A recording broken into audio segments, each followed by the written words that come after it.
I named the show Weekly Narrative, and that's why you are listening to the Weekly Narrative right now. Welcome back to this edition of the Weekly Narrative. What's up, everybody? Come on in, fill the stands.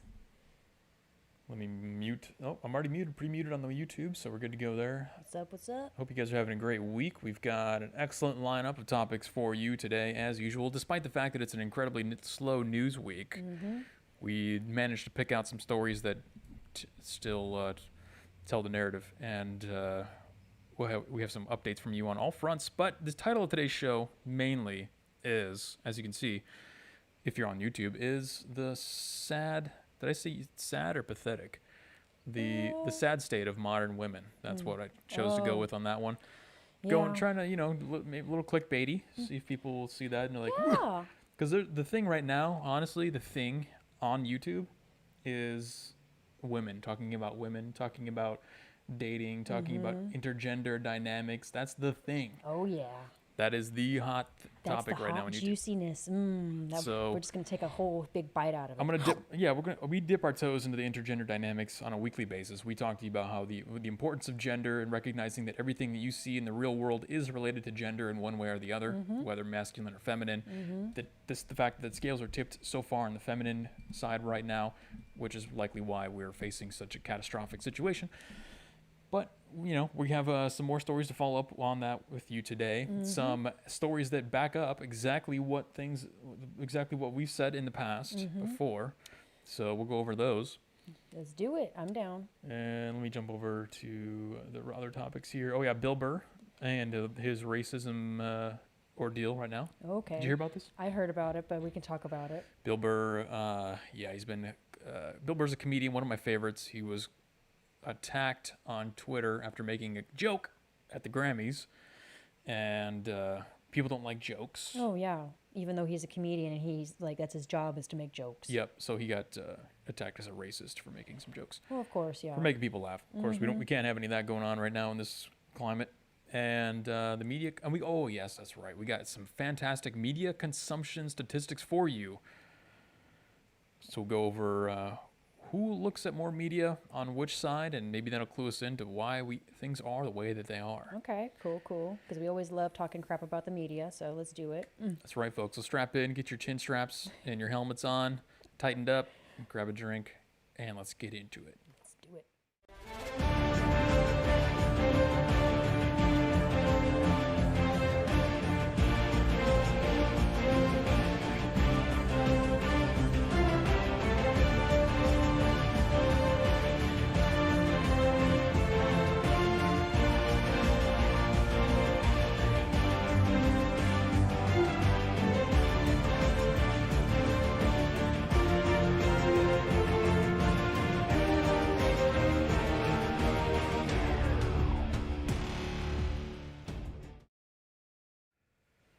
Welcome back, ladies and gentlemen, to this edition of the Weekly Narrative.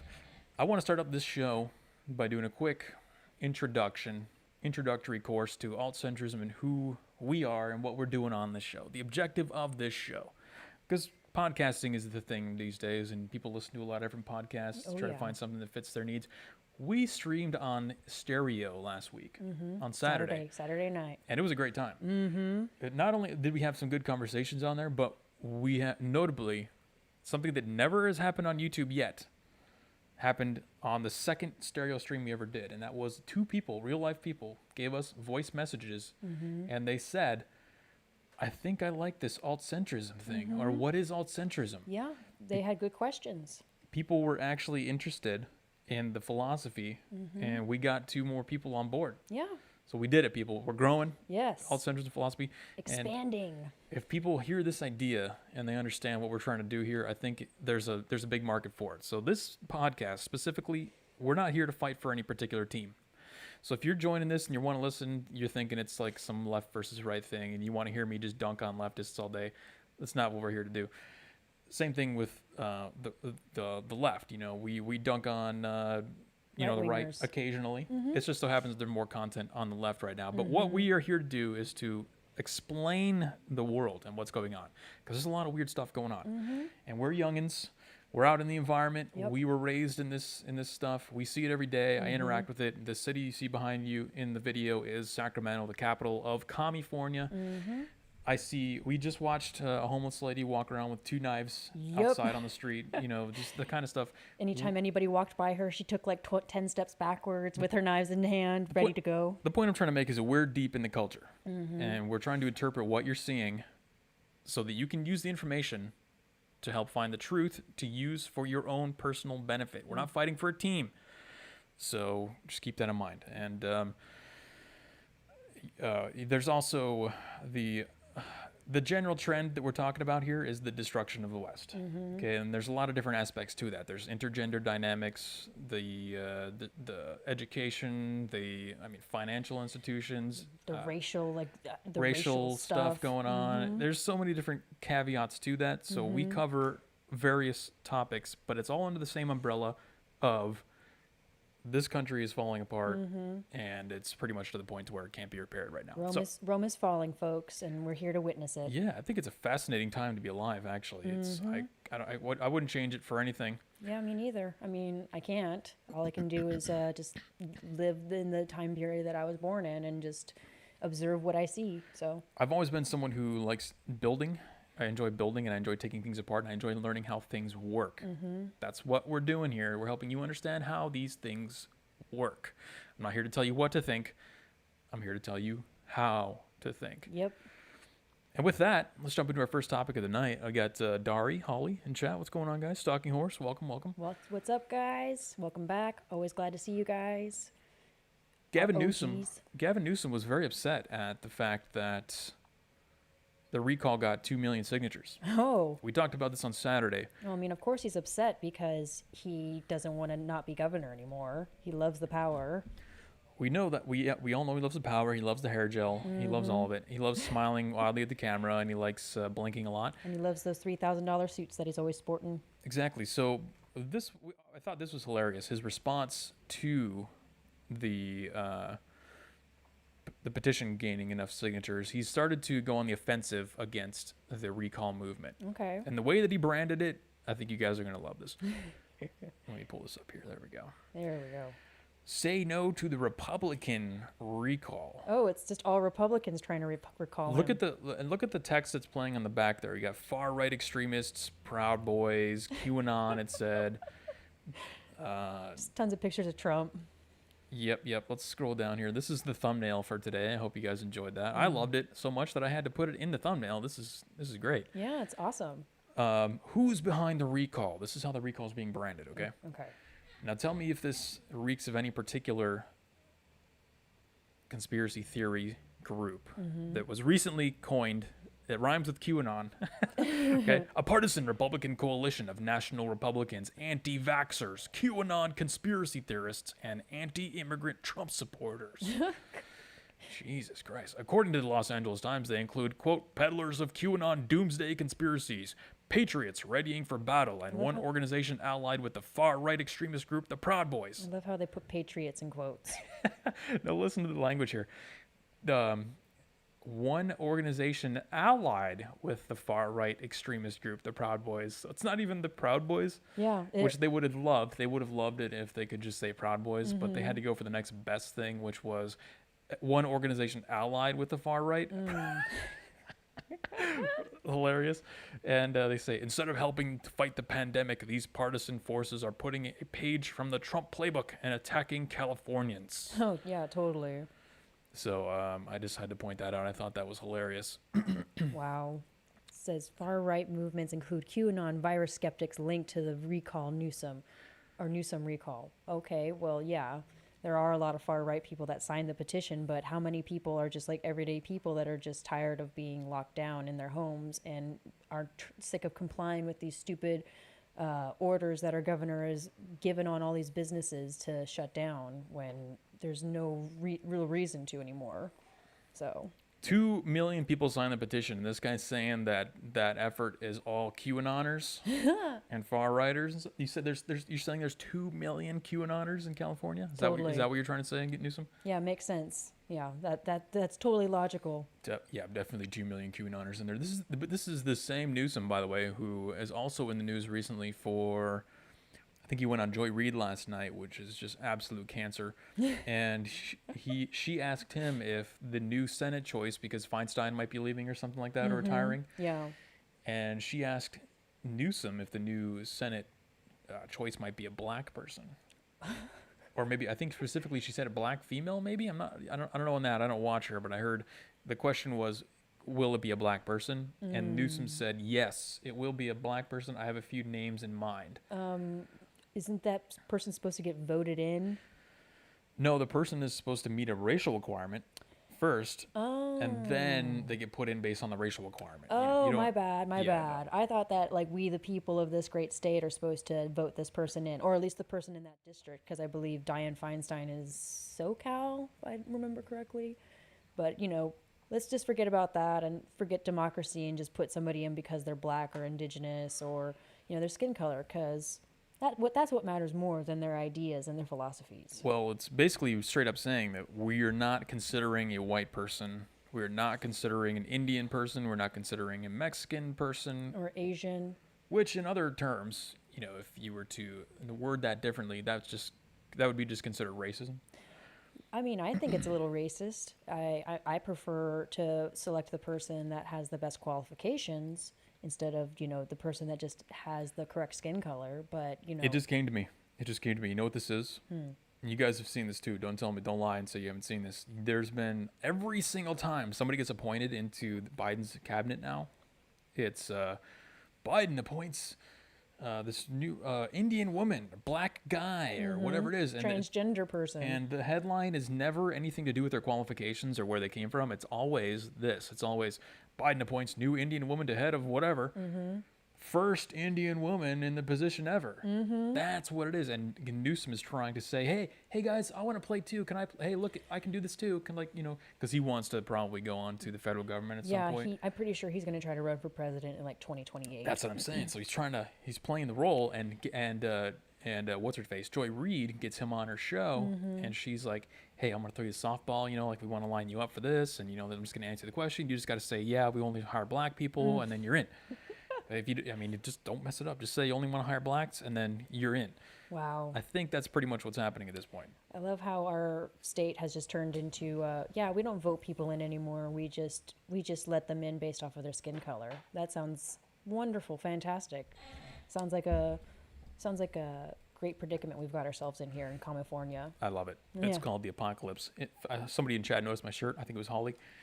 Oh darn. Stand up, show it off. To the moon! To the moon!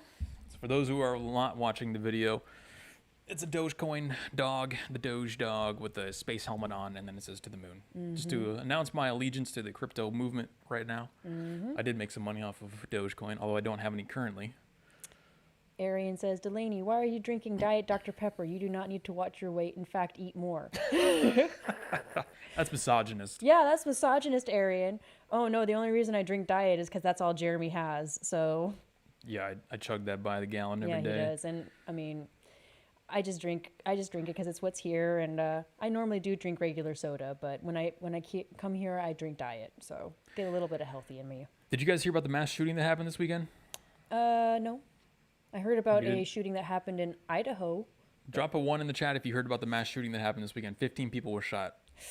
Ooh, 15, that's a big one. That is big. That's not a small number, folks. That's like 4 times. I think the minimum requirement to be considered mass shooting is 4 people, and this is almost 4 times that. Yeah. So it's a big deal. Yeah. Yeah, there was a mass shooting, but if I tell you the city where it came from, then you'll understand why you didn't hear about it. Oh yeah. That'll be the first clue. So. Well, okay, so we got one. Well, and also depends on like what color, the skin color of the person that did the mass shooting too. So if it was the white person, well, that's why when I give away the city, it basically gives away the race as well. Oh, yeah, that's true. Okay, so was it the shooting in Idaho? No, not Idaho. Chicago. Yeah, J.C. Steck knows what I'm talking about. He's the only one. The only one, yes, that's right, folks. There is a reason you have not heard about this, and I want to make sure that you are aware because what's happening right now is that there's an anti-gun narrative happening, and they're using these statistics to paint the picture that white people are doing it. Because when you think of gun violence, you always associate it with white people, which is exactly why they don't cover this. Of course. So when we tell you, we're telling you how the world works. We're telling you how to think, not what to think. When you see gun statistics, keep this in mind that they're not telling you, they're not publicizing events like this. From CNN. Oh, the trusted news network. That's right. Shooting at a party in Chicago leaves 13 people wounded and 2 dead. Oh no. Yeah, Chicago. So, you know, yeah, now you immediately know the rest of the story, right? Yeah. You don't even need to talk about it. Probably. I kind of get a visual of like what happened, but it's always good to go over the facts according to what CNN tells us the facts are. 2 people were killed and 13 others were wounded in a mass shooting at a party on Chicago's South Side. Oh yeah, South Side. There's a lot of white people in Chicago's South Side. Yep, Yeah. lots of them. Early Sunday morning, several of those injured in the shooting are still in surgery, said Police Superintendent David Brown, who is also black. He said 4 guns were seized at the building and makeshift setup converted for a pop-up party. The victims ranged in age from 20 to 44. Brown said the investigation is early and there isn't a known motive at the time, and there are no suspects in custody. What 44-year-old is going to a house party? I mean, it's the South Side of Chicago. Come on, man. I've been around there a few times, and I had my phone stolen once, and yeah, it's not a good. I've never been to Chicago, so. Yeah, so the incident is the largest mass shooting in Chicago since last summer. I mean, they almost made it a year. Yeah. When 15 people were wounded in a drive-by shooting at a funeral for the victim of another drive-by shooting. So let's kill more people after we're trying to mourn the people that were just killed. 2 other stories that you definitely did not hear of. You didn't hear the shooting that happened at the drive-by, the funeral for the drive-by, and you didn't hear of the shooting that happened that caused the funeral. Now, keep in mind, folks, you're going to be railed on about gun statistics and gun violence. Okay, this is where all the gun statistics are coming from. It's not white people shooting each other. So just It's a bunch of colored people shooting each other. oh my God, what's up, Matt? Matt says he's drunk with his pants off. That's where we. Hell yeah. I forgot to do the. No pants parties are the best parties. There we go. I forgot to crack the Coke at the beginning. I'm still kind of new at this. It's okay. We're getting our little stingers down here and there. I did a whiskey tasting at 4 o'clock in the afternoon with Whistle Pig. If you're familiar with people in the chat might be familiar with Whistle Pig whiskey, but I was drinking 15-year-old whiskey. Oh yeah. Was It's it pretty good? stuff. Oh yeah, no. So I'm on the same page as Matt there. I've been drinking for a while. Was it a jogger over his stimulus check? No, good point though, because there was another story that I wanted to cover about a shooting that happened, which was a jogger, which is just a code word for a black person, shooting I think 2 other people over a stimulus check. Really? Yeah. Oh goodness. Dari says there were just one today in Atlanta, a guy shooting up massage parlors. Yes, 8 people were killed. He probably didn't get a happy ending, and that's why he got mad. Well, the news media definitely didn't get a happy ending either because it wasn't a white person. But Even if it's a black person, they'll still say it's white supremacy. well, yeah, there's somehow linked to white supremacy. We'll figure it out. We're gonna this is why they don't tell you the names and they don't show you the pictures. Again, that's I believe actually that's a law, Coulter's law, I think it's called, which is if they don't tell you the name of the victim or they don't show you a picture, they're black. Yeah, they're more than likely black or brown or something. That time period between when they release the story, like this one right here, and then they show you who the person actually is, that time period, that gap, that's when they take the time, like they're furiously trying to write up a narrative about how it was actually white supremacy that did it, and it wasn't, the black person there's no fault. They don't have any agency. It's not their, you know what I mean? It's not their fault. It's white supremacy. So that's what they're doing now, and well, I'm sure It's the same thing that they did with all the anti-Asian crimes that have been happening in the Bay Area. They blamed that on white supremacy too, even though it was black people doing it. So 8 people today, 2 people yesterday, or 2 people recently in the past couple of days. I don't know the specifics on that stimulus check one. And then 15 on the weekend. So we're looking at over 20 people shot in 3 stories, none of which are going to be spending even 1 minute on any mainstream media news network, aside from maybe Fox. So... Well, and then they're going to use this as a ploy to try to just take away guns from law-abiding citizens that aren't using their guns to do harm to anybody but just defend themselves.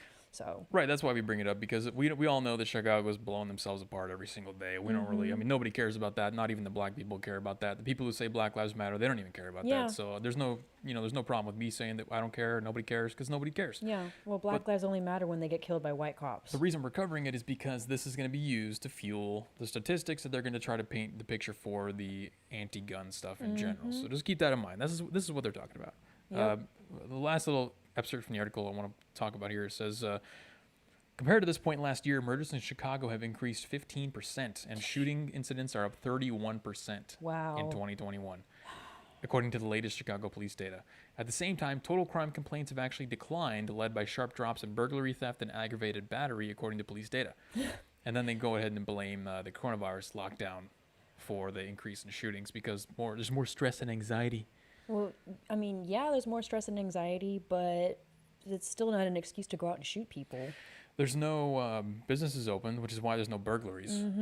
Theft, same thing. Well, So, also, too, people are in their houses more, so why would, and a lot of people own guns and use their guns to protect themselves, so why would you do B&E on somebody that might have a gun? Really, what's happening is they're making their outings just as efficient as possible. So when you would normally go and rob somebody, or you normally go beat somebody up, you're just going out and you're going to shoot them, because that's, you want to be quick and dirty. Yeah, quick and easy. I'm joking. I don't think Holly they're actually... says, wait, I thought Chicago was a gun-free zone. Yeah, supposedly, Holly. No, guns are illegal. Yeah, guns are illegal, so there should be less shootings according to the logic there. Just, yeah, makes sense, right? That was, so, that's a fun one. We got, they were honoring Breonna Taylor. Despair got the best of them. Yeah, well, that's the nice thing about, Breonna Taylor's anniversary. And I don't know if I talked about this in the last stream or not, but stop me if I did. The nice thing about having the anniversaries for all these shootings, like George Floyd's coming up in May, Breonna Taylor just happened. Every single time that a black person dies, they're really going to squeeze as much grief out of it as possible, because every single year you're going to get what? The anniversary. Oh, it's the anniversary of Breonna Taylor. Let's go riot again, which is what they did in Portland, in L.A. Because there was no justice, no peace, so we gotta create chaos to get justice and peace. So the great thing is, and this is a great system, I think we should adopt this wherever we can, is that they basically just act like Breonna Taylor got shot again every year on that date. They're gonna reenact it. There's going to be riots on George Floyd's anniversary, right? Oh, yeah. We all know that, right? Oh, yeah. So all you have to do is you got to get like one a week. This is have the cops kill one person a week, and then into perpetuity until the end of time. We can all just go riot every single week. We have someone. Oh, it's the anniversary of George Floyd. Remember Mike Brown? Ahmaud Arbery. Remember? Say his name every single week, and just go out and blow stuff up, because it's like they just died. And Holly says, "Damn those Indiana white supremacist gun runners." Oh yeah, no, I wanted to make sure and get the terminology on that correctly. Since only 2 people were killed in that out of 15, that was actually mostly peaceful shooting. Mostly peaceful. Yeah, mostly peaceful shooting. Oh, okay. So don't worry about it. Would they like shoot them through pillows so that way nobody could hear them? That's why it's not talked about on the news like it's a mass murder or mass shooting, because it was mostly peaceful in that particular case. Okay. Only 2 of the 15 died. So. Okay, good. Yeah. And then the other 12 or 13 are in surgery and critical care, but they're not dead yet, so it's okay. It's mostly peaceful. I mean, a burning building is mostly peaceful. Somebody got shot and didn't die. That's also mostly peaceful. Unless you die, it's mostly peaceful. The autonomous zones that they set up in Minneapolis for George Floyd. Oh, yeah. Where somebody's already died, that's mostly peaceful. If you try to go in and your media, you get kicked out and get threatened with violence, mostly peaceful. Yep. I mean, if as long as the majority isn't dying, then it's still mostly peaceful, statistically. So... Hey, we got to play those games, baby. Let's see. Make them holidays, get paid for them. Yeah, that's right. Every week you say Breonna Taylor died, Sean King can come out and say, guys, we got to remember Breonna Taylor, and the best way you can do that is by purchasing my book right here. On how to be less white. How to be, or Ibram Kendi, it's in this important time. In this time, it's more important than ever that we remember to be less white. Here's the book on how to do that. Yeah, how to be less white and less racist. I don't know. I've never called anybody a grifter, but I'm pretty sure that that's what my definition of what a grifter would be, is where you're just, you're just scamming people. Oh, yeah. Grifters are scam artists. They People just people call each other grifters all the time. I don't usually like to do that because I don't even know what that means, to be honest. People use it in so many different ways. oh yeah, everybody's a grifter But nowadays. when I look at that action, it just kind of says grifter in my head. Well, yeah, now that Joe Biden is in office, I've seen Sean King kind of go back on everything that he said about Joe Biden in the beginning. He's like, oh, maybe Joe Biden really wasn't the best choice. It's like, it's kind of what we've been saying since the beginning, bro. Well, it's been a roller coaster for old Sean. It's been a rough ride because he completely denounced Joe Biden at one point, basically saying we can never let this man in the office. And then he turned around and said, he's good and whatever. Now he's having another change of heart. He's like, oh my God, look at what he's doing. He's not using his white privilege to better black people's lives. Quite the roller coaster. Doesn't Chauvin have multiple charges? Yeah, actually, Stalking Horse, good point. I wanted to talk about that a little bit today as well, even though it wasn't on the topic list. Let me minimize this Pope story because this is going to be good too. Yeah. Chauvin, just so people are aware of the latest on Chauvin, the third-degree murder charge got re-added. So Chauvin is now being charged with third-degree murder, second-degree murder, and second-degree manslaughter. Okay. 3 charges. Wow. And let me pass down the information that I got from one of the best lawyers in the country right now, Alan Dershowitz, because I listened to his podcast on this. Yeah. So I'll distill the 45 minutes worth of information to you because that's why you watch this podcast. Yeah. It's about the value. That's why I come here, so I can get my information from somebody that actually does the research. Exactly. So Alan Dershowitz, who is widely regarded as one of the best on the left and the right, even though I think he is a Democrat, he's still lauded by the right. He's a little crazy, not gonna lie. Oh, he defended Epstein, and he might have been on the plane, but he's a good lawyer, okay? Yeah, he knows his laws. That's the point here. And he knows his constitution. I'm not saying he's a good guy. He said that the second-degree murder and third-degree murder have absolutely no place, and he's likely going to get, or he would get acquitted if there was any semblance of constitutional representation in the court, and that basically it looks like they're just trying to lynch him. They want to have a public lynching, and the debate right now is that really what's happening is the decision is being made in the jury selection. Because if you've been watching on Twitter, Jack Posobiec has been dropping updates on what's been happening with the jury, and he'll say juror number 55 was dismissed because they admitted to being impartial about the fact that the city gave them George Floyd's family $27 million settlement. Yeah. So they've been going through this process of asking them questions to figure out if they're biased or not. They got 7 jurors on there as of last week, but then they had to re-question those because the settlement thing came out over the weekend. So that's going to affect the viewpoint of those jurors. I was going to say, it's going to be hard with how the mainstream media has done this whole story. It's going to be hard to find impartial jurors to be on that trial. It's just kind of what happened with OJ. Well, here's the thing. You're right. You're exactly correct. There is no way to find an impartial person to go on that trial because if you live, the problem is they're having this is what Dershowitz identified as well. The problem is they're having it in Minneapolis.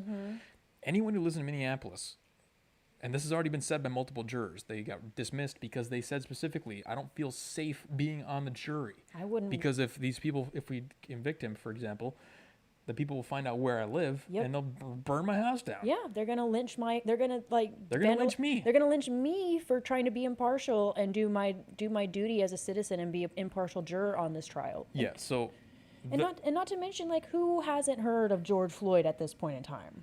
Right.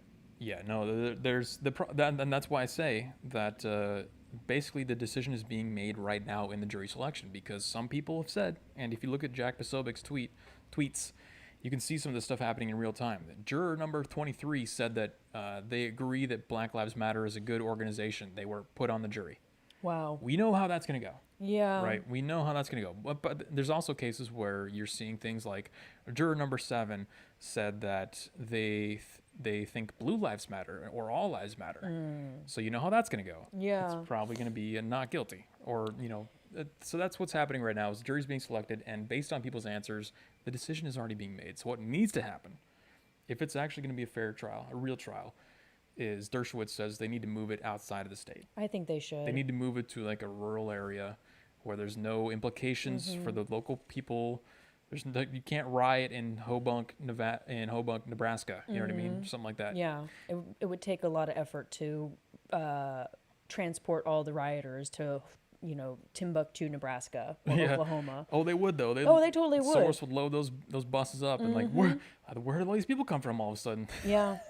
Holly says, I remember LA, Rodney King. Yeah, exactly. Kind of same situation. And like OJ and Casey Anthony, all these cases where the media hyped up the people, it's going to be really difficult to try somebody in the city where the crime took place, when basically everybody in that city knows the story, or knows like whatever the media has fed them is the story. It's going to be, They watched their city burn down in front of their own eyes. it's gonna be really, really difficult to find impartial people who like don't know who George Floyd is, or don't know like what the media has told them about George Floyd and what the whole situation with George Floyd is. It's gonna be hard to find people that are jurors that are gonna be willing to sit and listen to all the evidence in front of them and think of it impartially, instead of get emotional and go, oh well, it was the knee on the neck that killed him, instead of reading the autopsy report and realizing, oh, not only was it the knee on the neck, but he also had 3 times the lethal dose of fentanyl in his system. So, yeah. Scott Adams had the most base take I heard on this whole thing, and he said that the defending attorney should give the closing argument as he has somebody put their knee on his neck for 9 minutes straight to demonstrate that you can put your knee on somebody's neck for 9 minutes and it won't kill them. Right? That was, I liked it. It's probably not going to happen, but let's see. Can't wait to see the autopsy for George Floyd. Yeah, no, that's going to be great. Because you know why? This is the best part, folks. It's going to be televised. Yeah, we're going to see it in live. This is going to be the sporting event of the century, folks. Grab your seats, get your popcorn now. VIP seating is available. More people are going to tune in to watch the trial than they did for the Super Bowl. Oh, absolutely. So we get to see it all go down. And Well, I've said this from it has to happen that way. I've said this I've said this from the beginning with the whole George Floyd situation. I think the prosecution going after Derek Chauvin for 2nd and 3rd degree murder is too far of a stretch. Like the whole manslaughter thing, I can be on board with that, because like you can prove like, oh yeah, there was a little bit of misconduct there that led to his death. Whereas like they're going for freaking 2nd and 3rd degree murder, and they're expecting those charges to stick and a jury to go, yep, he intended and wanted to kill George Floyd. No, I don't think he really wanted to kill him. It's the classic overpromise and underdeliver method that the leftists are using to induce as much mental trauma as possible in the country. So they're going to say things like, we expect to get the 3rd degree, we expect to get 2nd degree murder, we expect this to happen. They pump up your expectations so that when your expectations are not met, it seems like there was some kind of gaming of the system, which you can easily then deflect immediately to white supremacy, the systemic racism, the justice system is racist, things like that. So they're playing the standard playbook here. Yeah. And it's going to work. And somebody mentioned in chat, I think it was Dari or JC Steck, they said that there's going to be riots either way. Yeah, no matter what, there's going to be a riot. So they're going to riot if he doesn't get 2nd or 3rd degree murder charges, or they're going to riot if he gets off, or they settle. Because I heard that, I don't know if they have settled, but I heard that the city of Minneapolis is offering like a $27 million settlement to the family of George Floyd. They're going to get mad about that too. Like his family's going to get paid $27 million for his death, and they're going to riot for that. Like I said, they've already set up autonomous zones in Minneapolis, and people have died in the autonomous zones that they've set up. So what about that life? What about the lives that have died in these autonomous zones? What about justice for them? No, we want justice for a drug addict, violent criminal that put a gun to a pregnant woman's belly. Yeah, let's do that. Like, let's cry about that person and not the innocent person that died in an autonomous zone. Arian has, to wrap up this point here on the Chauvin stuff, he has a great point. I think he's correct, because this is also what Dershowitz said. So I don't know if, Arian, you watched what Dershowitz said or not, but this is what Dershowitz said too. Arian says, Chauvin is going to get convicted, and he would have to wait a while before appealing his conviction when the notoriety dies down. That is my prophecy. When that was also Dershowitz's opinion. It looks like what's probably going to happen here is he's going to be set up to be convicted because we need a trial by public opinion. We need people to be satiated because they're mentally ill. They're zombies. There's no way you can fix. You can't acquit and then get away with not burning cities down. So they want to get him in, get him charged, get him in jail, and then appeal it later, and then he'll probably serve less than he would if he actually pled guilty to just the manslaughter charge. Right. So 5 to 10 years max. Yeah. I think that's what Dershowitz said. So. I mean, and I'm fine with that. Like, I think 3rd degree murder is just, and 2nd degree murder is just too much. Like, I do think that he does deserve to spend a little bit of time in prison for what he did and pay the price. But I think just going for just outrageous charges that just won't stick is just such a waste of time and energy. So. It looks like manslaughter, and that's probably what, if this all pans out as it should, because there's no way they can show beyond a reasonable doubt that he had intent to kill him. Right. There's no way you're going to be able to show that. So manslaughter is probably going to be what's going to happen. It's going to be their best bet if they really want this guy to go to prison and learn his lesson.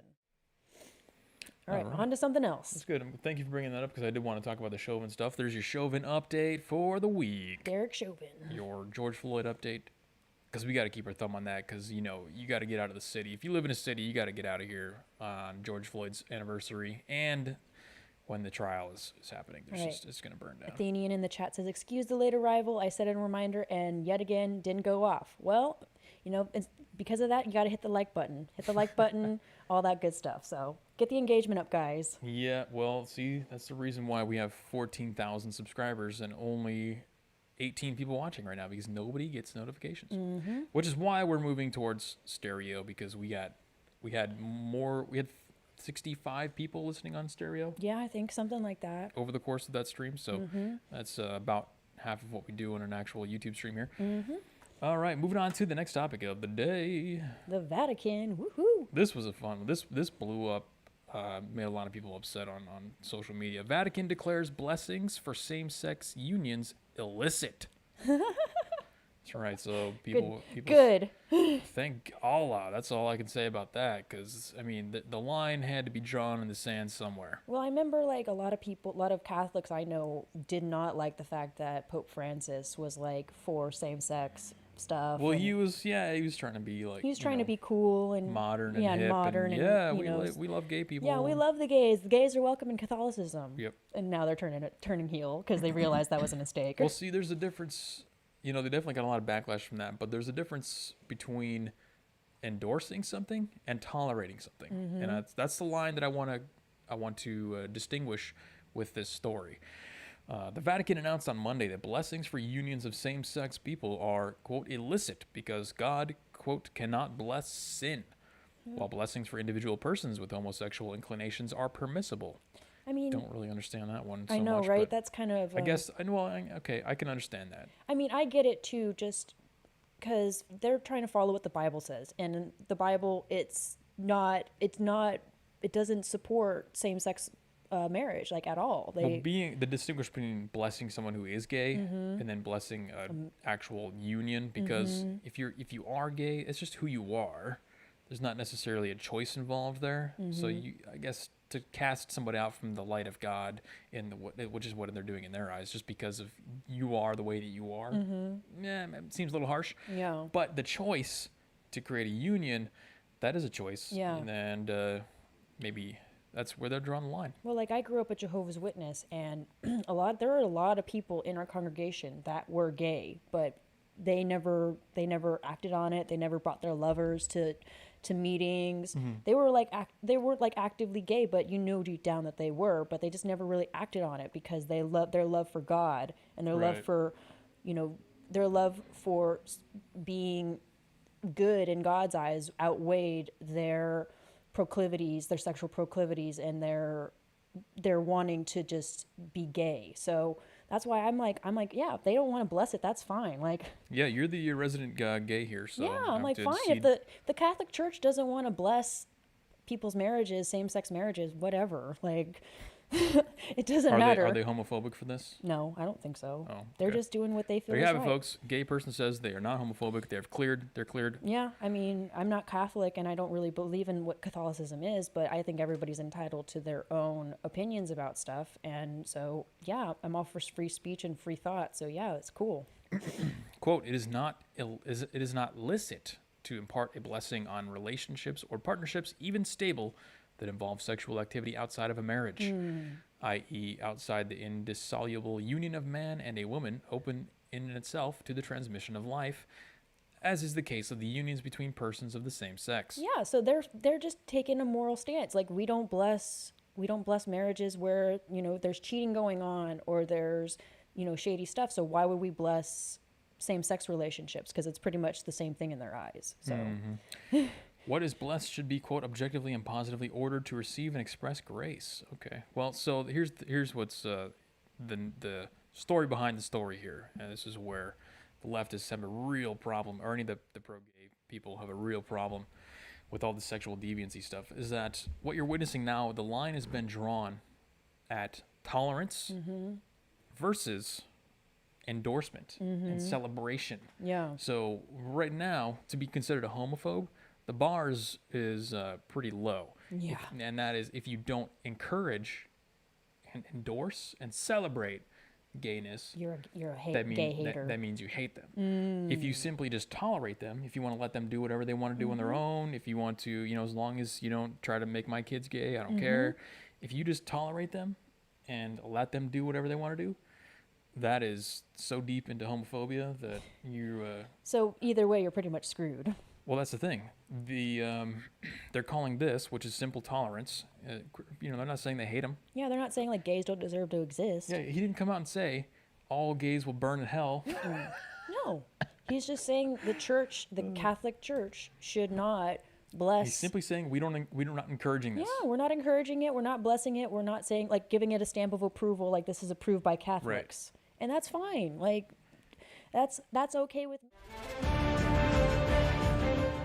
Just a real quick mid conversation. It's all good. Pacific Rim themed song. Hit the wrong button.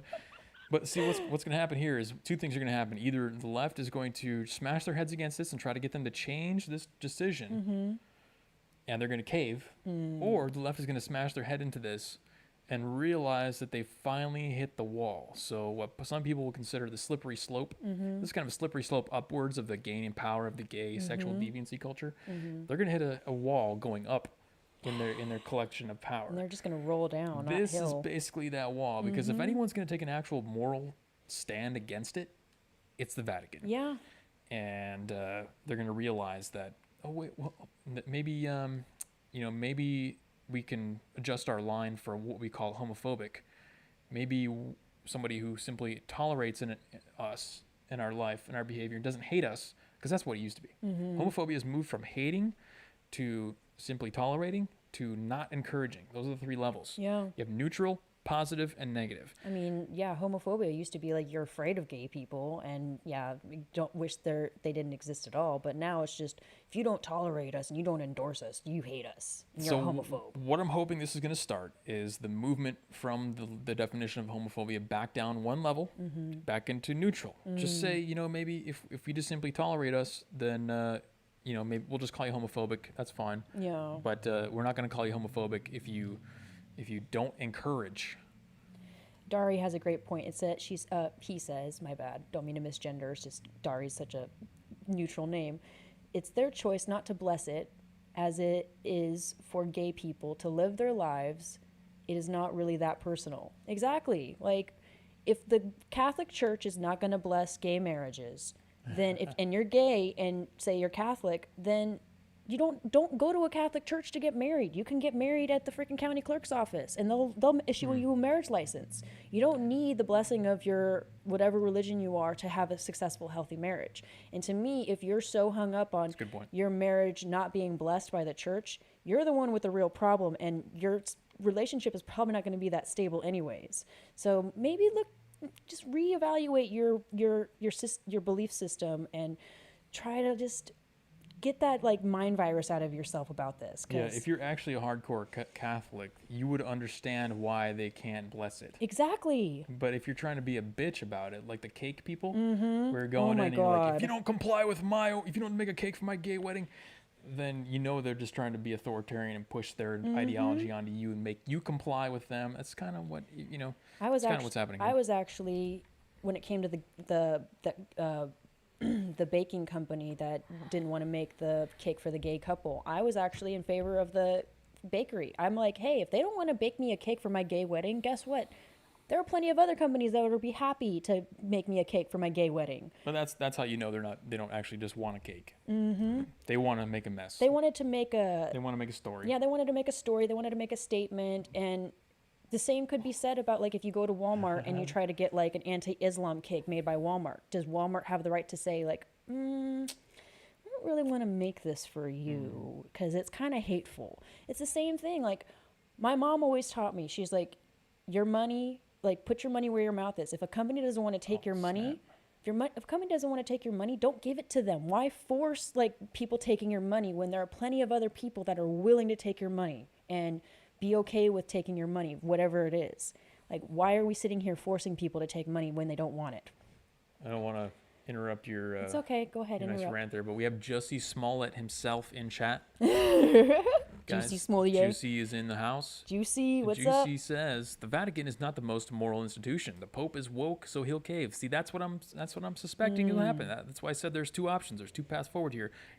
The Pope will cave, or the line will be held. I guess those are really the only options anyway. So he just, he'll bake a better cake, Delaney. Oh, yeah, I'm sure you will, Athenian. No, you'll. Oh, she'll bake you a cake. Yeah, but she'll bake me a I thought good you said cake. you'll bake a better cake. I mean, I could bake a pretty good cake. I prefer yellow cake with vanilla frosting. Please. Oh, yeah. I like just cake in general. So. Holly says super straight against hate. I love it. Let's do it. I'm super straight against hate. Hell yes. Um, CL Cagwin says, why does the mic cut out when you transition? OBS. I was going to say, it's probably an OBS thing. Because I've noticed that too with our videos when I go through and watch them. I notice that it cuts out when you transition. But not really a lot we can do about that, I don't think. I've done several. Oh. Osa says he's been with several Catholic women. They tell me, they're degenerates. Is basically Yeah, we're not gonna say it on YouTube, but they're degenerates. Osa's Just like just pointing out how Catholic women are just as degenerate as anybody else, which I would tend to agree with. they little nasties. Yeah, religious women definitely, especially in this day and age, religion is compromised, folks. That's what you need to understand, and that's kind of what Juicy was saying in chat is that Pope is, if you know that the Pope is compromised, which he is, the church is compromised. Oh yeah. Christian churches are compromised. You see all these churches being led by women and stuff like that, and they get up with their like rainbow hats on and stuff. It's like, oh. Or these churches where they have like 4-year-olds going up and like telling the whole congregation about their gender and their pronouns. Yep. You see, that's why I couldn't go to a church these days. They're all compromised. They all are. Yep. I want to go to a church where you like meet outside where there's no comfortable seats in the hot desert and you have to wear like no clothes, otherwise you'll die. And then you have to like, sing chants for 3 hours straight in the hot sun and like lift rocks and stuff. That's what I want. That's the church that I would go to. And paint really old artwork of religious events and stuff like that. Like give me some real church, not like go there where you have a rock band that plays some stuff and then this woman tells me about how being gay is cool in the Bible now and then the kids come up and do the pronouns. Yeah. No, thank Churches you. compromise people. They definitely are, all of them. Pie is far superior to cake. I mean, I personally like pie too. I just like all dessert, but I love pie more than cake. So I love me some chocolate pie. All right. We're going to get into Bill Burr's racist joke at the Grammys. Oh, yeah. We're going to be talking about Cardi B versus Candace Owens on Twitter, which was a very interesting clash. Hell yeah. And we're going to be talking about some media consumption statistics by political affiliation. So we're going to see which side watches media more, which outlets are being watched, by who. Okay. Brand new data off that. But first, and then the study of the day that I really can't wait to talk about. How alcoholic liver disease is sharply increasing in young women. Okay. It's just going to justify everything I've ever said about women. First, before we do that, you guys got to like the video. Get the engagement up. Yep. Let's do it. Like Get the it video. up. Get it up. Subscribe if you haven't. If you dislike it, then dislike it. That's fine. Put your thumbs up. I'm meritocratic. Put your thumbs up. And put your thumbs down. Put your thumbs down. On. Grammys had the worst ratings in the last 20 years. Yeah, well, it's because they were garbage. Nobody watched it. I certainly did it. Do you know I think who won the best song? I don't even know the artist. Her name is Her or something like that. Oh yeah, Her. But the song name was I Can't Breathe. Oh God. Yeah, Her. She was the chick. Totally not any social justice influences on that at all. Her was the chick that played the national anthem on the guitar for the Super Bowl. That was that chick. Oh, okay, yeah, that makes sense. She's getting the social justice treatment, Oh, yeah. glove treatment. Hey, not only what? Jesus Christ. Oh goodness. Sorry, this is some awful website that autoplays videos here. This is from indie100.com. I don't know why I chose this awful site to cover the story, but it doesn't matter because the story doesn't change. Bill Burr which is one of my favorite comedians of all I time. love Bill Burr. He's funny. If you don't know who he is, he's the whitest guy you've ever met. I'm pretty sure he's from Boston. Yeah, super The white. whitest guy. Definitely not afraid to make any kind of racist jokes or anything like that, which he does often. Oh yeah. And he's in The Mandalorian. He's an actor now too. Yep. He was in Breaking Bad. He's doing a lot of stuff. Yeah. And for some reason, they had him host the regional Mexican music album, the winner for the Grammys.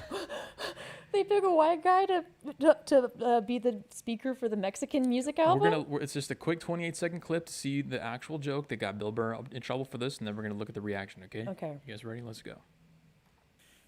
All right. And the winner, the Grammy goes to Natalia Lafourcade. Wait, what's happening here? Desktop audio isn't playing. Let's see. Let me fix this. Hold on, folks. Hold on. OBS problems again. Yep. It's OBS, guys. Blame it on OBS. Uh-oh. Now OBS is frozen. Don't blame it on the alcohol. Come on. Come on, man. OBS is frozen. Oh, Okay. no. Well, I'll continue on with the story anyway. Okay. And we will come back to it. Wait a second. Is it even... It's not even showing my mic working anymore. Uh-oh. Cameras, I can see myself moving in the screen, so. Let me... OBS is completely like frozen, locked up now. Oh no. Can you Can you, Papa, can Oh, you hear Windows, me? are you having sound problems? Yes, I yes. am actually. One moment, guys. Oh, come on. So bad. Dari says we're working. We are? Oh, okay. I'm just gonna... Okay, so again, OBS strikes back. Let me continue on with the story here. Comedian Bill Burr's wife shared a fiery repost on Twitter to a user who suggested the couple's marriage could be a sign of racism. So basically, Bill Burr went on to the Grammys to summarize the joke, and he said, I don't know how to pronounce this last name. And then he made a joke after he announced the award winner, who's some Mexican lady's name, and he couldn't pronounce it. And he said, I'm sorry, I mispronounced your name. And then he said, can you imagine how many lesbians out there right now saying, why do they get a white cis male to do the Mexican Music Awards? That's exactly what he said. I mean, that's Almost word for word. that was my question too. It's like, why are they picking a white? It's a good question. I mean, why couldn't they get like George Lopez or somebody like up there to announce the Mexican? I mean, they just knew nobody was going to watch anyway, so they were just like, They were just like, let's we got to fill the slot for the Mexican award. Just throw the whitest guy on the planet in there and let him do it. yeah, just throw Bill Burr in there because he's available and he wants to do No, it. you want to get conspiracy theory about it? Okay. So they made Bill Burr do it because they knew he would make a racist joke, and they knew that would get attention for the Grammys on social media. Yeah. And they knew that guys like us would talk about it on podcasts. Yeah, well, they knew Which is that exactly what we're doing now. they knew nobody was going to tune in to the Grammys, so the only way that people are going to actually watch it is if they like do clips of like racist stuff like this. I used to watch award shows because I did there too. used to be good content out there, but now there's not. Oh so. yeah, I mean, ever since that whole Kanye thing at the VMAs, I stopped giving a shit about the award shows because I was like, this is dumb. Once I got to like the age of reason and I realized that all of these award shows are just the elites just stroking themselves and making themselves feel better, I was like, I couldn't tell, and I'm hoping Chad can help me out with this one, that if this response is satire, a joke, or if this is real. Now, you know that you're in a bad spot when your philosophy, your ideology makes you respond in a way that normal people can't even tell if you're actually joking or not. So let me read this response to you. This got a lot of attention on Twitter.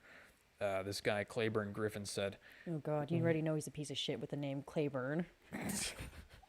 I mean, I'm not going to judge him on his name. Oh, I will. He said, while I'm not suggesting Bill Burr is a racist, a white man having a non-white wife can sometimes be a sign of racism. Oh God. So you shouldn't assume someone isn't racist just because they own a minority, let's say, love servant. He uses a different three-letter word there, but I don't want to get YouTube striked, They may very well have one because they're racist. Wow. So they have a black wife because they're racist. Yep.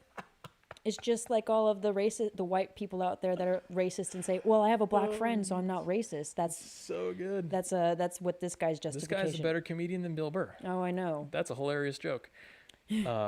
So that's really where they're at, to justify their mental gymnastics that they have to do to call Bill Burr racist, because he didn't know Bill Burr had a black wife. Oh, so yeah. when everyone was calling Bill Burr racist on Twitter, somebody responded, "Hey, did you know Bill Burr's actually married to a black lady?" And then And they have biracial children. yeah, and then they were like, well, that doesn't matter. It's just a cover up for his racism. That's actually could be a sign of racism. Yeah, because he's got his female like housemaiden to take care and raise his A children. slave. No, he literally said it's a Yeah, slave. it's a slave. Like A servant. like, He said the word servant. how much more racist can you get when you assume that this guy married this black woman just because he's actually secretly racist and just wants to keep a servant around to serve him? That's why I love this story so much, I do because too. because what's happening and what we're seeing. Think about what's happened over the last year or two. Aunt Jemima's been deleted off Yep. themselves. Representation gone. Yep. Uncle Ben's been deleted off products. Representation gone. Lando Lakes got rid of the Native American woman on the cover. Representation gone. The Frederick Douglass, the Civil War black guy that fought in the Civil War, statue destroyed. Yep. All these black people are being erased. And also, ironically, the same people who are erasing all the black people are coming out and saying stuff like this. The most racist stuff that you can imagine. Right. Also, ironically, the same people who claim that everything's a dog whistle, which if you know how dog whistles work, only dogs can hear the whistles, folks. If you hear it, that means you're the racist. That means you're the bigot or whatever it is they're claiming it's a dog whistle. If they hear it, they're on board with the message. That's how that works. And it's always them picking out the dog whistles. It's never the right saying, Yeah. this is a dog whistle, that's a dog whistle. So what I'm trying to say, I'm trying to paint the picture of, is that these people have tricked us all into thinking that we're the racists when they actually hate black people. Yeah, they do. Just look at their actions. Look at Yeah. everything I just said that they did over the last year and a half. Deleted all the black brands that have black people on the cover. They're trying to erase black people. They're erasing Dumbo for Christ's sake because they think that the crows represent black people. Just by doing that, they're kind of implanting the idea in your head. Nobody in the entire planet ever thought that the crows represented black people until they said the crows represent black people. And then you got guys like this, and it goes directly in line with the Cardi B versus Candace Owens things, yeah. because Didn't Bill Burr's wife respond to this tweet as well? I think she said like "shut the f up, bitch" or something. BITCH, shut the F up. Yep. That's it. Good. So I'm glad that she stuck up and said like, "No, I'm like this is stupid. Like you're an idiot." Oh, and Zuby too. I freaking love Zuby. He responded. yeah, so to continue the picture here, to make you guys understand that they are actually the ones who hate blacks. They see and encourage. I can't even do anything with OBS. It's frozen. Wow. So we are now stuck on this screen for the rest of eternity, apparently. I literally can't change views anymore. The hell, OBS? Why do you got to do this to us in the middle of a stream? We'll roll with it. We'll Yep. do it. Just pretend you're listening on a podcast. Yep. Okay. So, you get to look at my notes now. On top of everything we just said, they are continuing to promote this culture in the music, especially black music, that is denigrating, degenerate, and it's destroying families. It's destroying their women. Yep. So if you're destroying the women, you're destroying the families, you're erasing their existence, you're making racist comments against them, you're hearing all these dog whistles, you're making the dog whistles yourself because you're the only ones calling it out. We can only assume logically that you actually do hate black people. Yeah, right. I've been And- saying this about the leftists and these blue checkmark people on Twitter is that they are the ones that really do hate black people and think that black people are stupid and can't do anything without Yes. without their help. Like that Odin symbol at the CPAC, exactly. Yeah, they hit just a Nordic rune. They'll probably call me a racist because I have Thor's hammer on my necklace. They saw racist symbols where they didn't actually exist, so they made Nazis out of thin air. Yep. By calling out that stage. That's what they do. Yep. Good call out.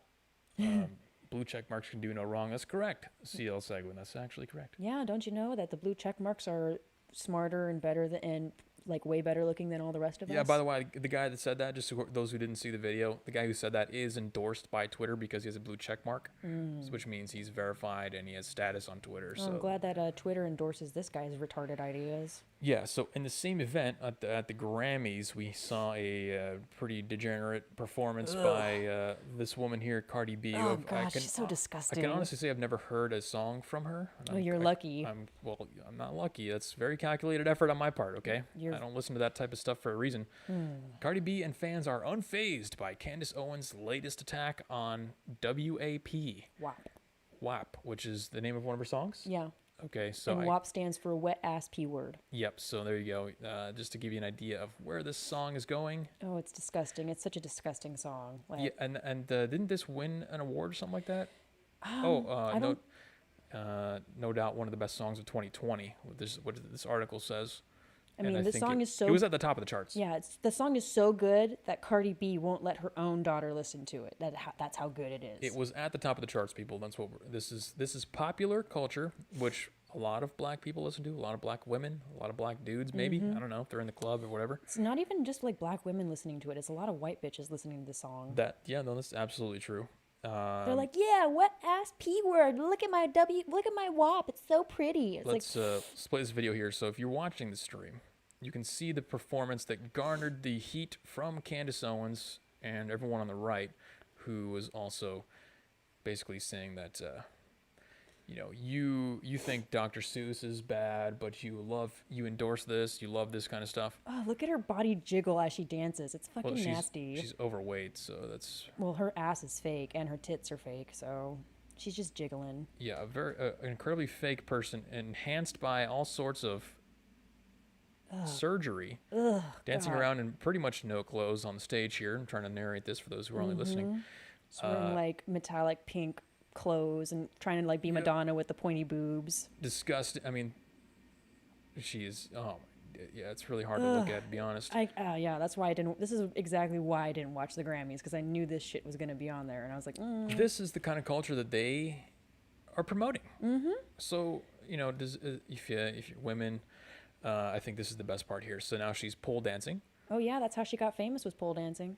Didn't she drug a guy and then rape him or steal his stuff or something like that? She threatened. She said, like, I think she was joking, but she was like, "Oh yeah, like I'll drug him and have him get raped by a tranny, that kind of stuff, and then rob him." I don't know if she was serious. She was just joking. I don't know if she was serious and it actually happened, or if she was just joking, but she said it, so maybe there was some truth to it. Gotcha.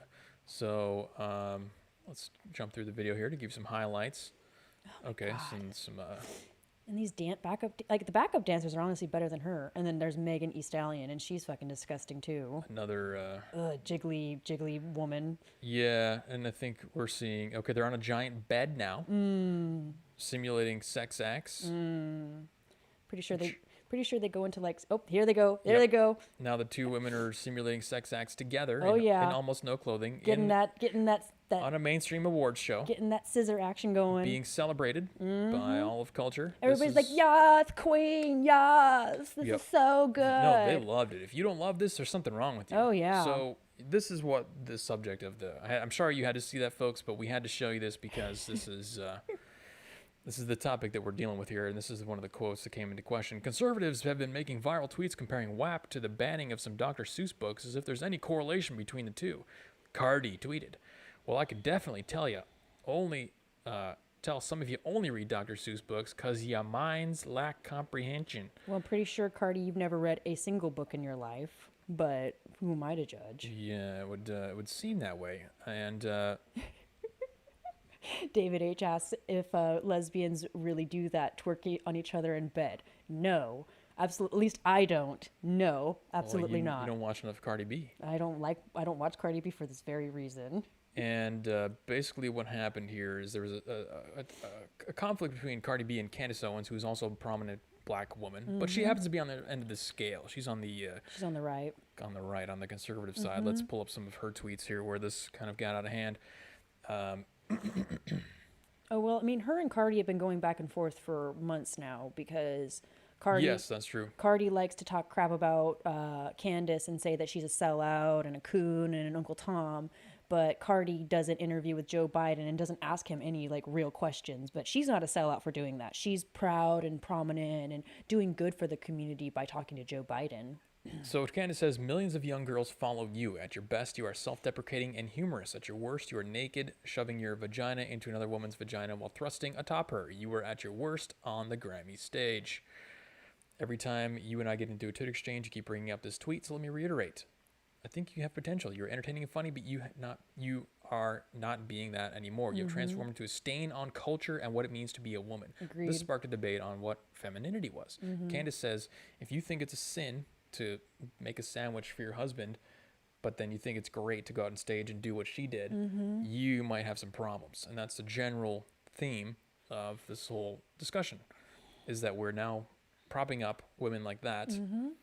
And we're saying Yath Queen to Cardi twerking on stage and showing her body and using her body to sell records, and then they talk crap about Candace for embracing femininity and embracing being a mother and a wife and the duties of being a woman. CL Sagwin says in chat, that's much worse than I expected. Oh, yeah, sorry about that. No, a lot of people are going to get traumatized, but you need to see it. We need to pin your eyes open in what's Orange, that movie, the Orange.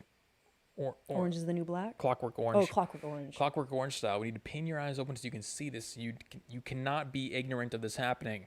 This is why we do this show, because people who aren't paying attention to culture don't realize that this is what kids are being fed. Okay, they're being so we top this off with your kids are being taught about gender in school and to be sexual deviants. Everyone who doesn't like you is a homophobe or bigot or whatever. Then you go to see an award show, you see the elevated behavior, the stuff that you're supposed to idolize, because that's what the left says. They say anybody in public sphere, all the way up to the president, is someone that you're supposed to idolize and supposed to be a role model, right? That's what they said about Trump. That's why they hated Trump, because he's supposed to be a role model. So you have these role models like Cardi B giving these performances, and that's what your kids think is cool. Yep. They listen to her music. They hear this name of the song, which is wet ass. P word. Yeah, it's just you need to be aware of this, because this is with the direction that this country is going. Company. Basically, is a company. Actually, no, it doesn't perform as well as a company, because a company responds to incentives. Our country does not. Still not working? Nope, that's fine. OBS. At least we're stuck in browser mode. So this is a perfect segue into the main topic of the night. And we really tied together the whole black culture and then the main topic of the night quite well, because the main topic of the night is the sad state of femininity in modern women. Bill says, good Lord, almost missed you. Been ever so busy. The wife grows bigger by the day. Oh, my goodness. I'm so excited for you, Bill. There you go. See, we got a winner right there. Bill, all -1. He's actually winning the game, folks. He's having kids. He's not being a wet ass P word, doing all that stuff. So you got just some time for us to get into the next topic of the day here, which is an indicator of exactly what we've been saying about women this whole entire time. And that is that women in modern America are in a very, very bad spot, to put it nicely. It's like, if this is what we have to look up to as far as like who's leading culture, then we're headed down a dark path with Cardi B leading the charge. Well, we're going to speak a lot in generalities here, but they're not inaccurate. We can say with high confidence that society in general does emphasize and encourage more Cardi B-like behavior than Candace Owens' behavior, because Candace Owens admits to saying that the thing that makes her the happiest is making her husband a sandwich, which and taking is care of her man. the stereotypical joke is, Go make me a sandwich, you're woman. a sexist bigot if you even suggest that a woman should be making you food. That's where the bar is at there for modern women and femininity. But you know what? I've always been of the mind that we can try. Let's do an experiment. If you want to experiment with feminism, if you think it's great, go for it. You think it's going to work out as well as you think it is, then let's try it out. But I think at this point, and I've said this multiple times already, I think we've got enough indication that it's not working. Yeah. This is just another grain of sand on that pile here. This is from NPR. NPR. And we cite NPR because it's a left-leaning organization, and nobody's going to be able to claim, yeah, this is biased. I mean, it is biased, but it's NPR. Well, it's still biased even in favor of women. They're going to try to cover for women. They're going to try to deflect the blame for what's happening, and we're going to see that in the article here. It says, "Sharp off the charts rise in alcoholic liver disease among young women." I love the art here. It's some brown girl walking on 3 giant martini glasses as if she's about to, 2 of them are empty and she's going on to the 3rd one. So this is trying to tell this sob story of some teacher who was an alcoholic. I'm not going to read the sob story stuff. I'm just going to read the statistics stuff. Okay. Cases of alcoholic liver disease, which includes milder fatty liver and the permanent scarring of cirrhosis, as well as alcoholic hepatitis, are up over 30%. Doesn't surprise me. In the last year at the University of Michigan's health system, says Dr. Jessica Mellinger, a liver specialist there. The pathway to that sort of liver disease, especially severe versions, varies from person to person. Liver specialists say and can be exacerbated by obesity. I think the statistics are 70 or 80% of women are obese or overweight. Certain genetic factors and underlying health problems. Drinking a glass or 2 of wine, even every day, is unlikely to cause this sort of liver damage in many people, the experts say, though that's possible. So we've set the stage here. We now know, relatively speaking, how much these people are drinking to get this disease. 2 glasses of wine every single day, which in my book would be a lot. Yeah, that is a lot. I mean, you guys see me drinking every stream, but I have like 3 of these a week. 2 of them or one of them is usually on each of the streams that we do. So 2 glasses of wine a day I would consider a lot. That is. And that is not enough to see what they're seeing in these hospitals. So what I'm trying to say is that they're seeing people who are drinking like 5, 6, 7, 8 drinks a day. Drinking a whole bottle of wine. Or a whole bottle of wine. Mellinger says she and other doctors are seeing patients who have edged up to higher amounts of drinking in the last year, to a bottle of wine or 5 to 6 drinks a day, which increases the chances of liver disease severe enough to require hospitalization. And binge drinking, even if less frequent, can also be damaging. Well, duh. The CDC, go ahead. I said binge drinking is no good, period. So if it's done more frequently, then yeah, that's not going to be conducive to anything healthy. My liver is healthy at any size. Yes, there you go, Anthony. It's fine. And that's probably what they're going to say to themselves. Even if it's like too big and it's pushing all your other vital organs out of the way, it's fine. It's fine. Women's rights was a mistake. Maybe. It's like I said, man, we're experimenting, and maybe that was a mistake. More like 2 bottles of wines for these Karens, says Osis. Yeah, no, the alcoholism, let me tell you. I mean, I know, because we're in this age group, especially when women start to get around 30. Oh, yeah. Once they've, hit the wall and they realize that they don't have a man and they're focusing on their career was a mistake. And their eggs are drying up. Oh, yeah, no, they hit the bottle hard. Oh, yeah. The CDC says not yet compiled any data on overall increase in hospitalizations from alcoholic liver disease since the pandemic began. But, Mellinger says, quote, "In my conversations with my colleagues at other institutions, everybody is saying the same thing.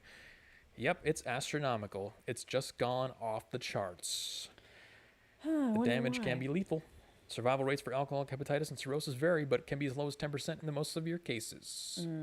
So, now NPR is going to try to, we've established there's a problem, right? Oh, yeah. We now would know that there was a problem and that it's spiked to a massive rate, as the doctor said, astronomical, off the charts. That's how the doctors described it, folks. That's not my words. That's not editorializing. It's not exaggeration. Astronomical, off the charts. But now we got to figure out why. Where can we assign this blame? Racism?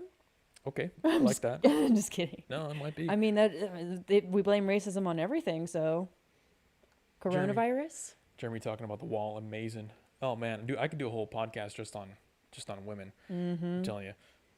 We do manifest a lot of controversy, so. In the U.S., more than 44,000 people died of alcoholic liver disease in 2019. And although liver diseases still affect more men, younger women are driving the increase in deaths. Yeah, I see more women at bars nowadays than I do men. They're getting more drunk and more disorderly than the men are. Quote, "We're seeing kids in late 20s and early 30s with a disease that we previously thought was kind of exclusive to middle age." Oh, goodness. But I called the age range perfectly there, by the way. Just wanted to point that out. I said once women approach 30. Alcoholic liver disease often takes years to manifest, but it can be a threat for women more quickly because their bodies process alcohol somewhat more differently than men's.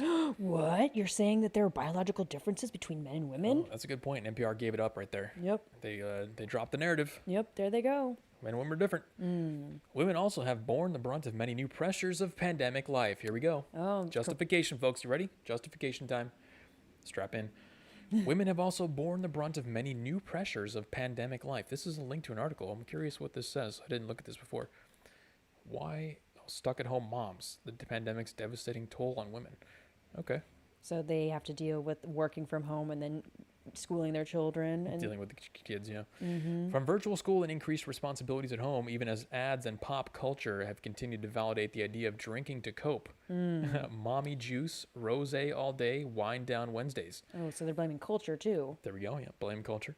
On top of that, eating disorders and underlying trauma from physical or sexual violence often add fuel to the fire fanned by social isolation. So blaming everything else but like the irresponsibility that women are putting out there. Well, I think the major, the root cause, not the root cause, the major contributor to a lot of women's issues today, including the sexual deviancy, the sluttiness, the drinking, the career focus, and casting away men, calling men, evil and whatnot. The feminism, generally Yeah, feminism. the feminism. Feminism is fueled predominantly by, and I'm open to criticism on this, childhood trauma. And they mention it just really quickly. They put it in a long list, so you don't really emphasize it. You don't think about it too much. But that's really the major factor here. CL Cagwin wants to know if we watch JLP. Absolutely. course. Amazing. I love him. I love the way that what he calls me, a lesbian. Lesbian. I freaking love it. Like, even though I'm supposed to hate him because he's a gay hater, I absolutely love him. I think he's amazing. Amazing. Quote, whether this is early life sexual trauma or they are in a recent or ongoing abusive relationship, we see this link very, very closely. See, there we go. Called it. Says psychiatrist Dr. Scott Winder, a clinical associate professor at the University of Michigan who treats patients with alcoholic liver disease. I'm trying to see how fast I can read here, practicing for commercials. Just the sheer amount of trauma is really, really tragic. Thank you, Scott Winder. That's exactly my personal conclusion that I've come to after, dating or interacting with women, especially in California. Yep. Modern women, anywhere between the ages of 20 and 30. There's a lot of childhood trauma. Yep. And we're talking about molestations, rapes, abuse, neglect. This is the kind of stuff that drives this kind of behavior. Yep. That drives the hatred of men. That drives the inclination towards feminism. So feminism is really having a lot of great success because people are primed to accept it because they've had such bad experiences with men, whether it be like stepfathers, which is a big source of a lot of issues. Yep. Because women get guys coming in and out of the house that aren't the father. They're much more likely to abuse the child. Yep. And then they have shitty mothers that don't protect them and don't put their children's best interests forward. They're usually like bunch of horny bastards that just can't get enough dick in their life, so they just have like a revolving door of men, and their children suffer because of it. And really, I think the childhood trauma is also the biggest. So what happens when you traumatize somebody? And this is why traumatizing a child is so egregious. Molestation, rape, stuff like that. It's because you're destroying them for life. I'm sorry. Yeah. You can get therapy, and you can maybe find your way out of it, but in most cases, not all, but most. You're traumatizing them for life. You're turning them into mutants. Yeah. Because once they've had this childhood trauma, this experience, their entire perspective on life is skewed. Yeah. And they're going to be more likely to adopt socialism because what does socialism do? Advocates for fairness, advocates for equality. What is the theme of your entire life? Unfairness and inequality. So of course you're more likely to adopt socialism. You're more likely to adopt feminism. You're more likely to adopt all these maladapted ideologies that lead you down a path of destruction. Not as if you weren't already on a path to destruction, but it fast tracks you. It's like putting you in the fast lane. So alcoholism is just yet another one of those. Women are coping. They're drinking every single day because they're lonely. They've been told to be career women. Yep. even though they know that they hate it. They know they hate it. They hate going to work at HR offices and having to do all this BS every single day for these corporations. They would much rather be at home making a sandwich for their husband and taking care of kids. I would, personally. But they've been told so much that that's not what they should like, that they've convinced themselves that that's bad, even though that's actually what they would more likely enjoy doing. Yeah. It would be more fulfilling for them. Yeah, and again, it goes back to the whole culture thing. Like they said in the article, we have all these cultural norms of, rosé all day and wine down Wednesdays. Oh, yeah. And, women are some women are like drinking men under the table. And Oh, I was in a fraternity in college. I can tell you with confidence that the sororities were just as rowdy as the fraternities, if not rowdier. Those women, oh my God. Yeah. So the drinking is just drinking is a side effect of them having to cope with the fake reality that feminism has tried to convince them that they should be living. That's it in a nutshell, folks. These women are hurting, and they're trying to live a lie.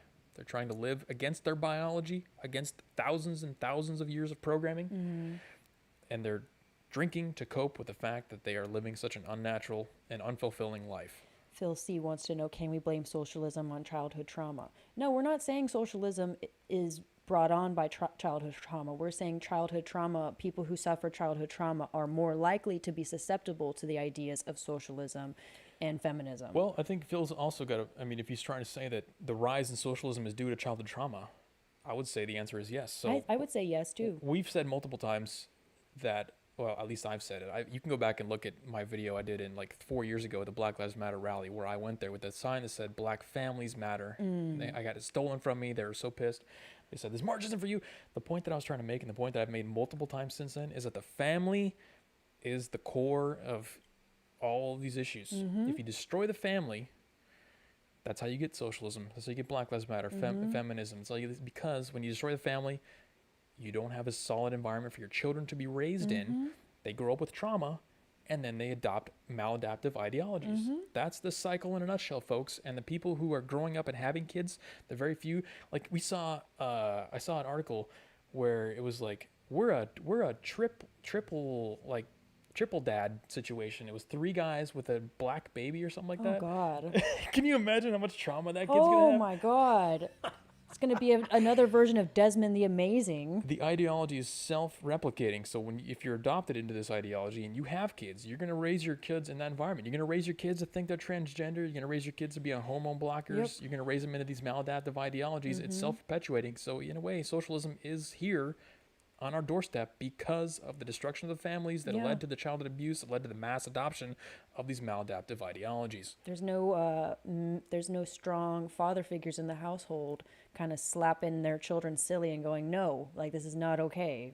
This is not conducive to behavior, which is I'm not literally saying slap you silly, but just figuratively, just kind of being that voice of reason for you, because that's what my dad is to me, and my mom as well. Both of them, they're like voices of reason when I'm feeling some type of way. And if I'm feeling some type of way and I talk to my parents about it and they're noticing hey, that's kind of a maladaptive kind of point of view, they'll snap me out of it and go, honey, I know you're feeling this way, but your feelings can change, so let's talk about this. Yeah, you could have gotten your breast chopped off or something if you had bad parents. I know, right? You were lesbian, so when you were coming out to your parents or whatever, and you were like, hey, I don't think I like guys, they could have been like, well, maybe Delaney, maybe you're actually a Don. Yeah, maybe I'm actually a boy. It's like, no, my parents were like, fine, it's fine if you're a lesbian. But I remember there was a short period of time after I cut my hair off, and people started calling me sir, and kind of there was a short period of time when I was like, maybe I am gender fluid or gender. See, you were thinking about it. I was thinking about it, and then I remember I talked to my dad about it. And my dad was like, what?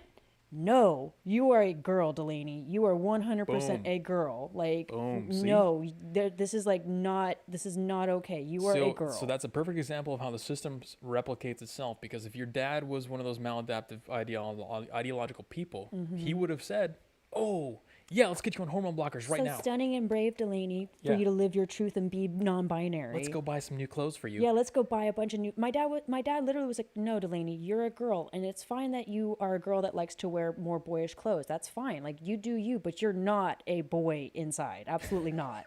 And now that I'm Man, you got lucky. now that I'm a bit older, and I look back at that and I was like, "Damn, I was an idiot. Like I really was." I'm glad that I had my dad to kind of like slap me silly about that. Well, this is going to be a controversial take, but since you mentioned it, I got to piggyback off of what you just said, and I will say this.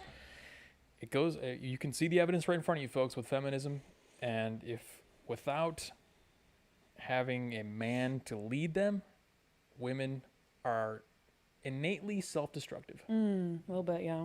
And feel free to refute me or back me up because you're a woman. So, but I would say that in the absence of leadership, in the absence of guidance, I would say I agree with you. Without proper and true good leadership, yes, women definitely go down that path of self-destruction. and this article we're talking about right here I mean, yeah, exactly. There is an exact example of that. These women are all strong, empowered, so independent and powerful women who are career oriented, and they got PhDs and they got careers and they got kids and family, but they have drinking problems. yeah, no. We started the stream, I talked about how the women thing is probably the hottest topic on YouTube right now. And there's a guy, his name is oh man, I forgot what his name was, but he has a joke clip that he plays where he has a recording of a woman that he had on a call that said, "I'm a PhD," and the woman said that as if that meant something, Right? in relation to her value, Right? in the dating market. But women don't understand that guys don't care about that stuff. I don't so even they care. spend all this time and money and energy, years, all of their youth, on these PhDs, Yep. doctorates, and then they get out at the same exact age range that I called out, at the same exact age range that's called out in the article here, the late 20s, early 30s. That's when they get out of school and they realize, I just wasted the last 10 years of my life. And $100,000 on nothing. But they're stubborn, so they don't want to admit the defeat. They don't want to admit that they're wrong. They don't want to change. They don't want to adapt. So instead, what they do is they try to justify it, and they go full on. They say they get more feminist. Yep. They get more misandrist. They hate men more, and then they drink a bottle a day. That's reality, folks. That's the world that you live in. Yeah, That's America. when I was on the dating site, on the dating apps and stuff, if I saw a chick that had like her degree credentials in her profile, I would just swipe. I'm like, no, I don't care that you went to school and got a bachelor's degree. I really don't care. Like, I care about what value do you bring to the table aside from your degree? Because a degree you can get a degree in just garbage and it won't amount to anything. But if you have like certifications in something that's actually conducive to like productivity, that's cool. That's a cool thing to me. Like I don't. Well, your dynamic is different because I know, you're like, I don't know how dating works, because in a standard relationship, a normal, I'm going to use that word specifically because I know it's inflammatory. In a normal relationship, a guy and a girl, the leftists hate when you Super say straight. normal. They hate when you say normal. Yeah, in a super straight relationship, the guy is the earner, and it's just the natural biology, the natural inclination of the woman to be at home taking care of the kids. They're not supposed to be on the workforce. And if you talk to guys like Bill from All Minus One, he'll be apt to point out that the point is they want more women in the economy. Yeah. They want you spending money and being a debt slave, being a tax. Because guess what happens? The women get out of college at late 20s, early 30s, exactly as points out in the article. They have thousands of dollars of debt. Yep. They have to get a terrible job in HR somewhere Yep. where they're gonna hate because women only get HR, nursing, and what else do women do? HR, nursing, and veterinary. That's basically all they ever do. At least the whole Or ones that nursing. well, I said nursing. Oh, you did? Yeah, that's basically all they ever do, and they realize they hate their life, and that their degree is worthless, and they're in debt, and but they have to pay the debt off, so they have to keep working. Debt slaves. That's what they want. People. They want consuming debt slaves, and they can double the amount of people that are debt slaves by just breaking up the family and saying, "Hey, women, you got to be in the workforce too." Yeah. You gotta pay your debt off. So if you if you want equality, you got to get out there, girl. You got to earn. Yeah. But wage gap. That's what the whole entire wage gap thing is all about. The wage gap is saying, it's encouraging. The wage gap thing is such a perfect, great language warfare it is. tool because it tacitly gets you to admit and accept the fact that women are supposed to be earning as much as men and supposed to be working as much as men. Mm-hmm. They completely glossed over that. When you think about it, you just think wage gap and you're like, oh, what? No, they should be earning as much. But you don't realize the implication of that equality is you have to work just as hard. Yep. So welcome to the debt slavery. Okay. Welcome to the workforce. Bill says, welcome to the machine. Welcome to the machine. Hell yeah, Jeremy, get on that, get them vocals in. Get that bottle of wine. Go to town. Hell yeah. That's modern women for you, folks. Unfortunately, yeah. It's sad that women have gone from being the caretakers of the home and finding joy and pride in taking care of their families to this, where it's that they're literally killing themselves over having having this role. We got somebody in chat.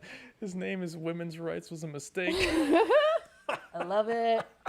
Such a good name. That's hilarious. Not wrong about it a little bit. I mean, we have to consider that might be the case. I mean, has life for women gotten better or worse since they've gotten the right to vote? It's a great point. You know, on the heels of this article, we can bring up some statistics. We can bring up the fact that women's happiness has, and this is why I say I'm happy to experiment with the idea of feminism, but we have to look at how effective it is. Mm-hmm. So let's look at how effective it is. We have women who are drinking themselves into the grave at early ages, getting cirrhosis and stuff. We have women's statistics and happiness dropping, going down constantly, not going up. No. Yet we have more female equality, we have more female empowerment, we have more female rights, whatever. You have more female entering workspaces that they weren't ordinarily allowed in, and they're still not happy. Oh, women have invaded every male space imaginable, from games to physical sports, you name it. Construction. They've invaded them in the name of equality, and then they actually hate it, but they still stick around because they're like, I love equality. I love equality so much, but I actually freaking hate it because there's all these men here, and I just hate them so much, but I need that check, though. That's really what it is. I mean, whoever invented the weapon of feminism is genius. I don't know if it was some Chinese guy or somebody from that wears a tiny hat, you know, as they say. But definitely well played, sir. Well played. JC Steck has a question for me. He says, Delaney, when did you know you were a lesbian? What age? So I came out to my family when I was like 21-ish. But I've known that I've been attracted to females since I was about like 4. But because I grew up in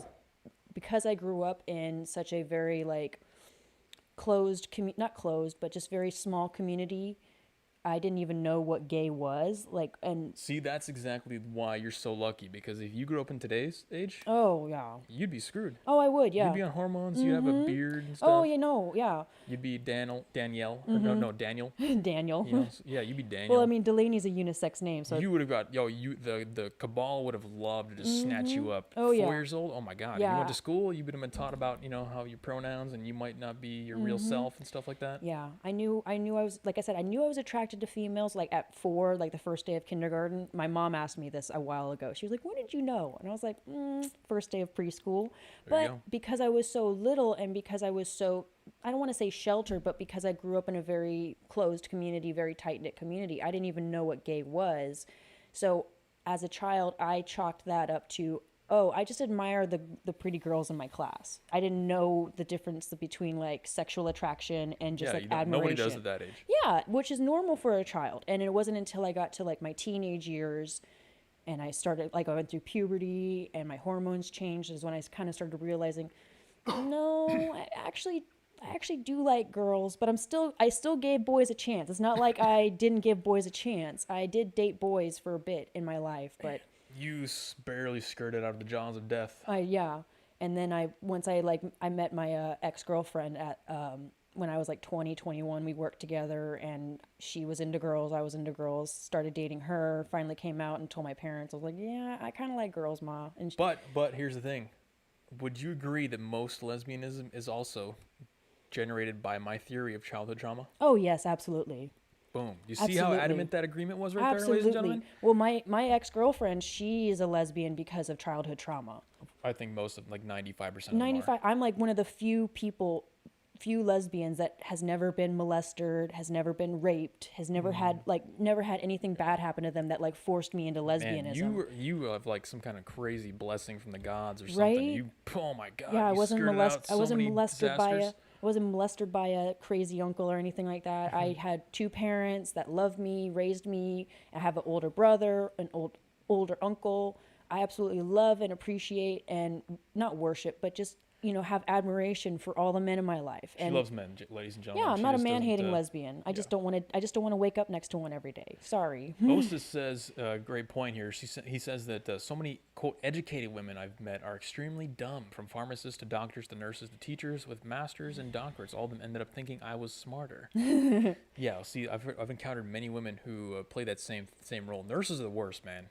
I've known quite like a handful of nurses. Oh yeah, nurses are terrible. They are the absolute worst. I had one nurse that I dated once insinuate that I was a Nazi on the first On date. the first date, I remember you Yeah. telling me about her. Yeah, because it was Columbus Day, or it was close to Columbus Day, and I called it Columbus Day instead of Indigenous Peoples Day. Oh God. Nurses are the worst because they get indoctrinated in the schooling. But what you see now, and this is a general trend of everyone on the left, they say, oh, "I'm educated.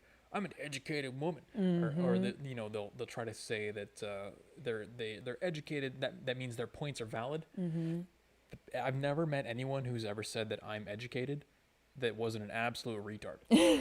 They're all absolute retards. If you say I'm educated, I automatically assume you're stupid. That's why I don't claim I'm educated, and so that way when I actually say something like kind of smart and kind of witty, people are like, "Oh wow, you're actually not like stupid." Lower expectations, Yeah. higher delivery. That's the name of the game. Exactly. I never claim I'm educated. I just am me, and yeah, I like to surprise people. I like to show people like, hey, even though I'm not that smart, there are still certain things that I am kind of smart about. Like I have rationality and common sense.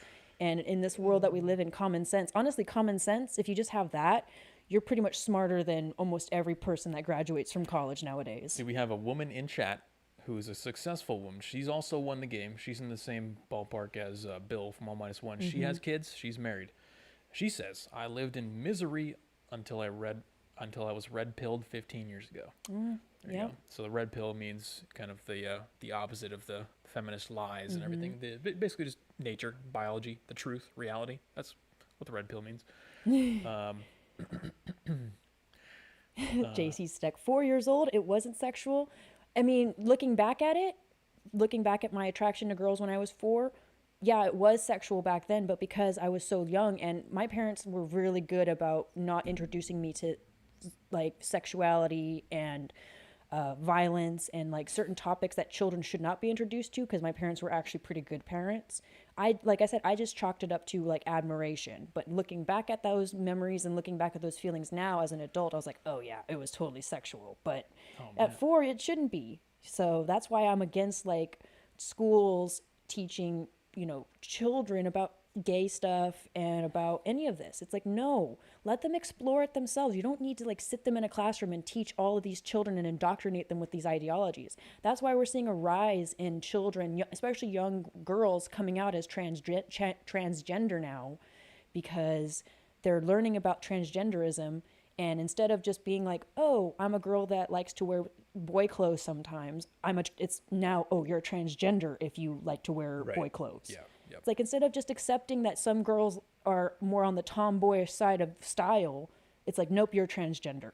Nope, that's really what it is. And I'm not about that, y'all. There's a vulnerability in these kids who have absolutely no idea what's going on, because that's exactly where you should be when you're that age. You have no idea what's going on. You have no idea what's But going then on, these and you're adults learning. come in and they assign you what you are going to be, what you are going to think, not all the time directly, but implicitly, indirectly, by saying that you might be transgender.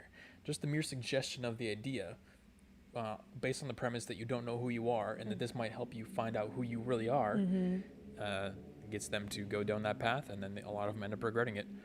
Commander Osis says, never met any woman in industrial refrigeration. Well, you know what, Commander Osis? Now I'm going to get into industrial refrigeration so I could be a pioneer.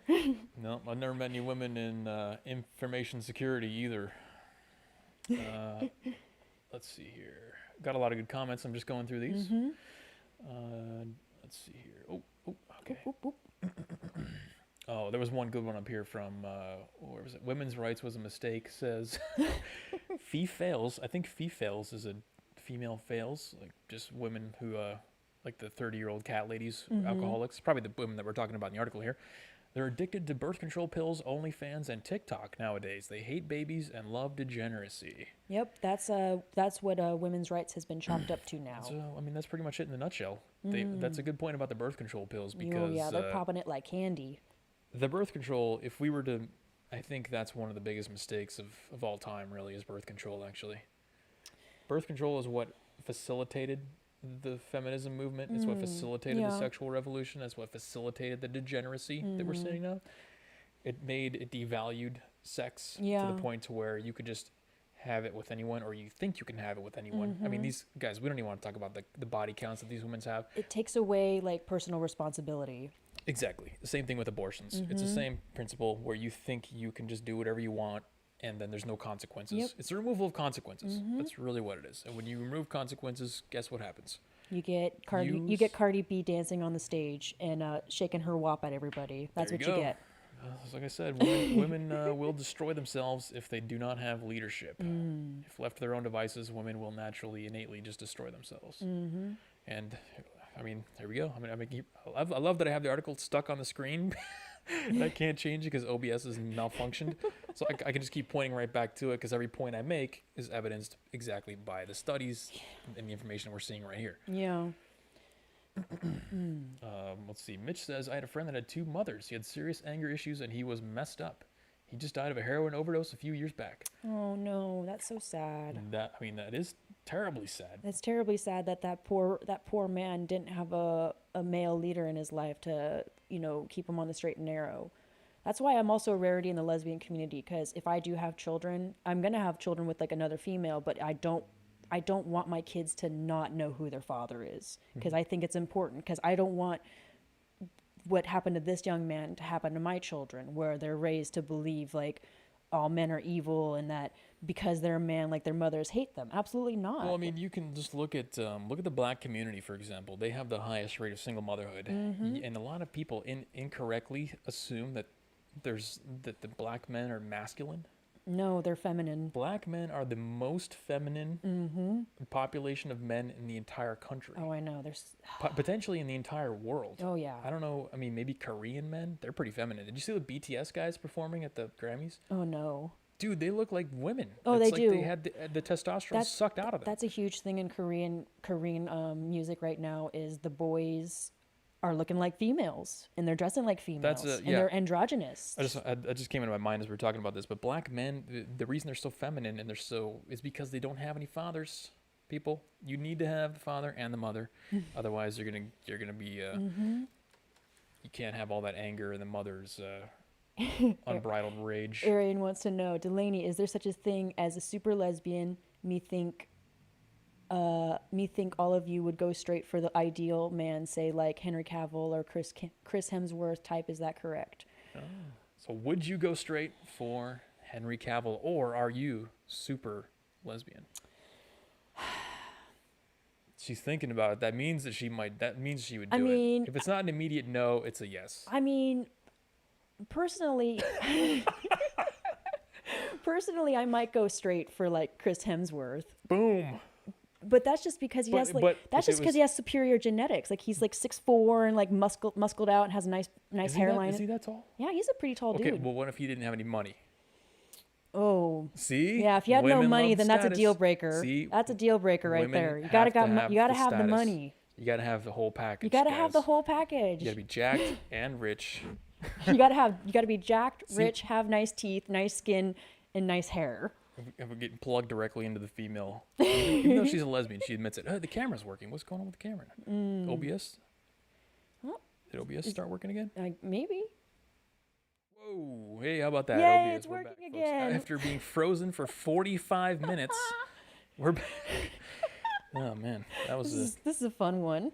I was sweating. I was thinking maybe we were gonna crash there. For I a was minute. thinking maybe we won't even be able to exit out of OBS and like stop the live stream. We're just gonna like live stream for 12 hours. I'm gonna pull this up. Okay, here, let me do it. Yeah, you do it while I keep going here. Yeah, you keep going. Male doctors, TikTok nurses. Yeah, the schools are grooming kids for abuse. That's really what the picture that we're trying to paint here, folks. The system that your kids are being raised in are going to generate women like we're reading about in the article. And if you're just joining us, we're talking about the fact that liver cirrhosis and alcoholic liver damage cases are been skyrocketing over 30% in the last year, just in women alone. Yes, attributable largely to the pandemic, but also the general trend of the destruction of women, the destructive path that women are on. They talk specifically about women between the late 20s to early 30s, which is the women who are just getting out of college. So, yeah, this is the system is designed at this point in time. The system is designed to produce this. This is the ideal outcome. This is Yeah. not an anomaly. This is not a mistake. This isn't. This is the ideal outcome. The system is designed to create this. So you have to understand that, okay? They want the women weak and the men even weaker than the women. Yes. Oh, funny side story on that before we jump to the next story. Since we're talking about femininity, I do testosterone optimization. I don't take any exogenous steroids. I don't do any. But what I do is I take supplements like DHEA. I work out 3 to 4 times a Yep. week. I get 8 to 9 hours of sleep every night because I'm trying to optimize my testosterone. I got my test results back yesterday. Let me guess, you're like you're in a nice percentile. No, I am above the range that it can measure. Oh goodness. No, my eyes almost popped out of my skull. So the normal reference range for men to have testosterone is like 450 to like 1100. My test results said over 1500. Jeez, man. I have to write it off as a mistake on the test because the last time I got it tested, I was at 750, and that was before I started like going crazy with everything. But yeah, so Good. I mean, I'm trying to fight back, okay, folks, because I tell you guys over and over and over again that I'm not here just talking about it. I'm not here just making fun of guys with low testosterone. I'm not here just talking about decentralizing and getting out of society. I'm doing it. I'm doing all of it, okay? For me, this is a real thing that I'm just talking about with you. But I'm fighting back in every way that I can. oh, we got somebody in the chat. I can't even pronounce the name. He said, "Get a man's job. You won't need supplements." Yeah. Jeremy does have a man's job, though. There's hardly any women in his field, so Yeah, there you go. No, he's actually correct. So the point that he's making is 100% correct. If you were like working physically, yeah, you Every were like day. you were doing like construction or like engineering or something like you'd that. probably be fine. Yeah, Yeah. because physical activity is It's a good way to get your T one levels of the, up. one of the good ways to raise your testosterone. Yeah. Well, I mean, you're working out. It's not like you are doing your cybersecurity job and you're just like pigging out and like getting fat and not working out. You're like going out, exercising, eating right, right. getting good sleep. You're not Lifting, lifting. eating. Guys, you don't understand the diet that I have. It's not even, you can't even classify it as keto. I just eat chicken and bison and eggs. That's literally like pretty much all I eat. I've seen his diet. Yeah, that's all he eats. And yeah, so I'm not messing around here, folks. Eggs and cottage cheese. I'm trying to create Yum. better men, okay? Starting with myself. You two, let's see. The scene must use a different mic. It's louder. Maybe. Let me check here real quick. Oh yeah, the levels are slightly different, but it's negligible. Jeremy, watch you lift those solar panels. Very manly. Yes. Well, you can't tell from the camera, but I do have 18-inch biceps. He's got some nice biceps on him. Much bigger than mine. I've got like maybe like an inch That's of right. biceps. All -1. I will not let the matriarchy win. We got to bring the patriarchy back, Oh, folks. That's the yeah. point I'm trying to make here. Okay. Patriarchy. Gotta bring the Patriarchy. patriarchy back. I'm all for it. Let's see here. Media. My clock says 7:48. Did daylight savings time happen, or did my Yeah, it computer did. just not up? It happened on Sunday. No, I mean like today. Like, why doesn't my computer? Isn't it 8:48 right now? Yeah, it is. Okay, I was gonna It's say we get time warped. If you this is a story I've been wanting to cover for a while. Oh, speaking of like the Speaking of the destruction of the gender roles in society, guys, you're gonna love this one. This is a local story from Sacramento. You may have heard about this a couple weeks back. I love the fact that we get to cover this because I just imagine the reaction from people who don't know what OnlyFans is. People who don't understand that all women are prostitutes these days. a little bit, yeah. No, like actually, they're all prostitutes. Sex workers. They're all sex workers. I mean, sex workers is the euphemism, but This is from Yahoo Entertainment, and it is entertaining. Protein, protein, more protein. Yes, sir. I get Hell about yeah. 200 grams a day. Mom who makes $150K a month from OnlyFans. Let me read that again a little bit slower. Mom who makes $150,000 a month Cha-ching.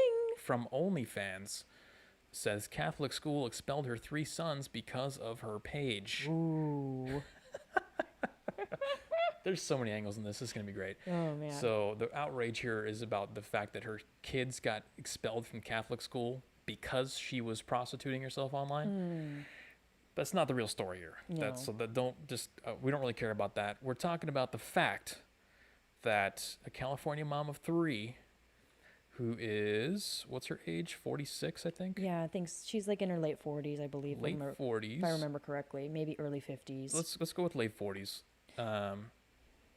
44, there we go. She's 44. She's on a website called OnlyFans, which is where you can get members to subscribe to you. Mm-hmm. So all you have to do is provide some kind of content. Mm-hmm. It doesn't have to necessarily be prostitution content. It could be, you can make music, you can draw art, you can do whatever. Yep. It just so happens that the predominant use of the website is for people to post naked pictures of themselves. And let me go over that number again in case you didn't hear how much she's making from this site. $150,000 a month. every 30 days. Jesus. Not every year. Just from OnlyFans. That makes her at least a millionaire. Right? Probably more than that because she's going to get more notoriety from this story. People are going to subscribe to her, et cetera, et cetera. Well, I mean, she's rich enough to be able to send her kids to private Catholic school, so. And this is a 44-year-old woman who, she's not like particularly stunning, I would say. She's not bad looking. She's not like terrible on the eyes, but she's not like. She's 44. That's the point we're trying to make here, people. Imagine how much these kids who are 20, and I say kids because, it sounds wrong that these kids are prostituting themselves, but they are kids. Yeah, they are. Once you're 18, OnlyFans says, hey, come on in. Come on in. Sign up. And they are. $1, Bob, $1. How many times have you, or people in chat, let me know if this has happened to you, if you guys are on the dating market, because this happens a lot. How many times have you come across a dating profile on an app or whatever, and they either advertise their OnlyFans, or they are only on the app to tell you about their OnlyFans. When you message them, they say, hey, do you want to sign up for my OnlyFans? Oh, God. Or they propose it. Has that ever happened to you? No. I don't think it's as big as in the lesbian circle. There are a few girls that I know personally that have OnlyFans. So how many people do you know personally that are prostituting themselves online? At least 5. Jesus Christ. Yeah. See what I'm saying here, people? Right? Yeah. Holly says, you poor daters. Yeah. Tell me about it. It's awful. See, this guy says it's happened many times. They sell Venmo and OnlyFans. So Venmo is another thing where they'll just say, hey, Venmo. It's like a PayPal. Basically, you just send money. Yep. They'll just tell you, hey, Venmo me $10 and I'll send you some pictures or something Right? like that. Oh, my God. Or they'll just demand that you Venmo them because they just want It's money. like, just because I'm talking to you, pay me $5. Like, what? What kind of crap is that? Holly says, my hubby and I are considering an OnlyFans for me, $150K. Yeah. Well, Kidding, of course, but he paused. So the thing about this lady's OnlyFans is she did start it with her husband, because I guess this is in the article. She went through like early menopause, and so she was feeling kind of like not sexy anymore. So she did it to kind of like boost her confidence and like help with her and her husband's sex life and stuff like that. It started off as like something fun and something lighthearted. And Crystal says she and her husband of 14 years turned to the platform in September after experiencing, quote, marital problems that had them on the brink of divorce. yeah, so so she did it to just kind of like help her marriage out and get her husband attracted to her again, and now she's just capitalizing on it. So okay, there's nothing wrong with that. I say more power to Yeah, you. more If you power want to to make you. money off that, I love it. Do it. Fine. Capitalism. And I she's love not even capitalism. like I haven't like gone it. I haven't subscribed and like seen her pictures, but from You're like, yeah, she hasn't put any posts in here recently. well, no, from what I've like read from multiple articles and seen some of the pictures that she's posted, it's not like she's posing nude. Like she's just posing like, in kind of like risque outfits and posing kind of Suggestive. sexy. Yeah, very suggestive, like, implied nudity and stuff like that. Kind of tasteful nudity. So she's not like full on like doing like crotch shots or anything like that. So the point here that we're making is not the absurdity of her making that much money. It's that the question you have to ask yourself is, who is giving her $150,000 a month? Now keep in mind, it's probably like $5 subscriptions, right? Per Something month? like that. It depends. You can set your own prices. Right. Let's just assume a $5 a month subscription. She'd have to have a lot of That's subscribers. 30,000 people Sounds about right. giving her money to look at her pictures. Now, this is just one of millions of women on OnlyFans. Yeah, there's a lot. I'm sure I'm sure it'd be interesting to pull up some OnlyFans statistics. Maybe do I have some in the show notes here? No, but I do have a guide to simping. That's going to be good too, if we have time to go over that. The point is that guys aren't dating anymore. They're not participating in the dating market. They're just going on OnlyFans. They're just consuming porn. They're going on OnlyFans. They're not interacting with real women. So if you're not in the culture, if you're not our age, if you're not participating in dating, you won't know this. But the second that somebody introduces like a Japanese like sex robot or something like that, Oh, all these guys are going to be buying those things or up. just some kind of AI female companion of some kind, it's all over, folks. Oh, yeah. It's the birth rates are down. They're already down. They're gonna plummet even further. Yep. Because guys are opting out. They There's- see the state of women. They don't want to deal with some alcoholic, like neurotic chick telling them that she has a PhD every day. And, Yep. and then she's in a ton of debt and she's not even fun to be around. Like, that's the whole point of dating. It's fun. I don't want to get called a Nazi on the first date. I want to have fun. Right? I want to enjoy my time with you as long as I can have you. Right. And that's not what the situation is anymore. So, of course, guys are responding in a similar manner where they're saying, okay, well, I'm just done. I'm not even interested anymore in dating. That's kind of what they're seeing happen in Japan, where all the sex robots and all the sex dolls are being worked on. Is the men in Japan would rather be like, they're seeing like a huge proportion of their society, the men are freaking virgins still. Like, Japan is just a little bit ahead of where we're going to be. oh yeah, Because Japan has a massive birth rate problem and an age problem. Yep. They're all old and they're not having any kids. They're not getting married. yeah. The women aren't interested in the men, and the men aren't interested in the women. Right. It's really sad. So what happens is, because of the dating apps, because of things like OnlyFans, you're no longer, and this is the hardest part to explain to people who aren't in the dating market anymore. If you never heard this before, it's going to blow your mind. Women want the top guys. It's a concept called hypergamy. They don't date down, they date up. Nobody wants to date the lame duck. And it's a female thing. Females now have access to guys across the globe. Yep. You're not competing with men in your city anymore. You're not competing with guys in your town. You're not competing with guys even in your state. Yep. You're competing with the top guys from the entire country.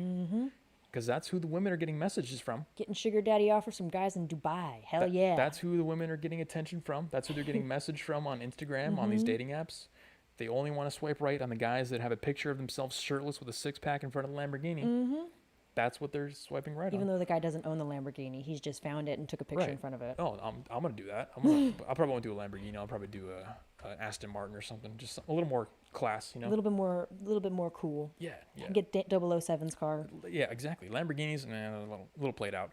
But the point is, the dating market is completely busted right now. It is. So when you see stuff like this is a symptom of, just like the women being alcoholics, symptom of a broken system.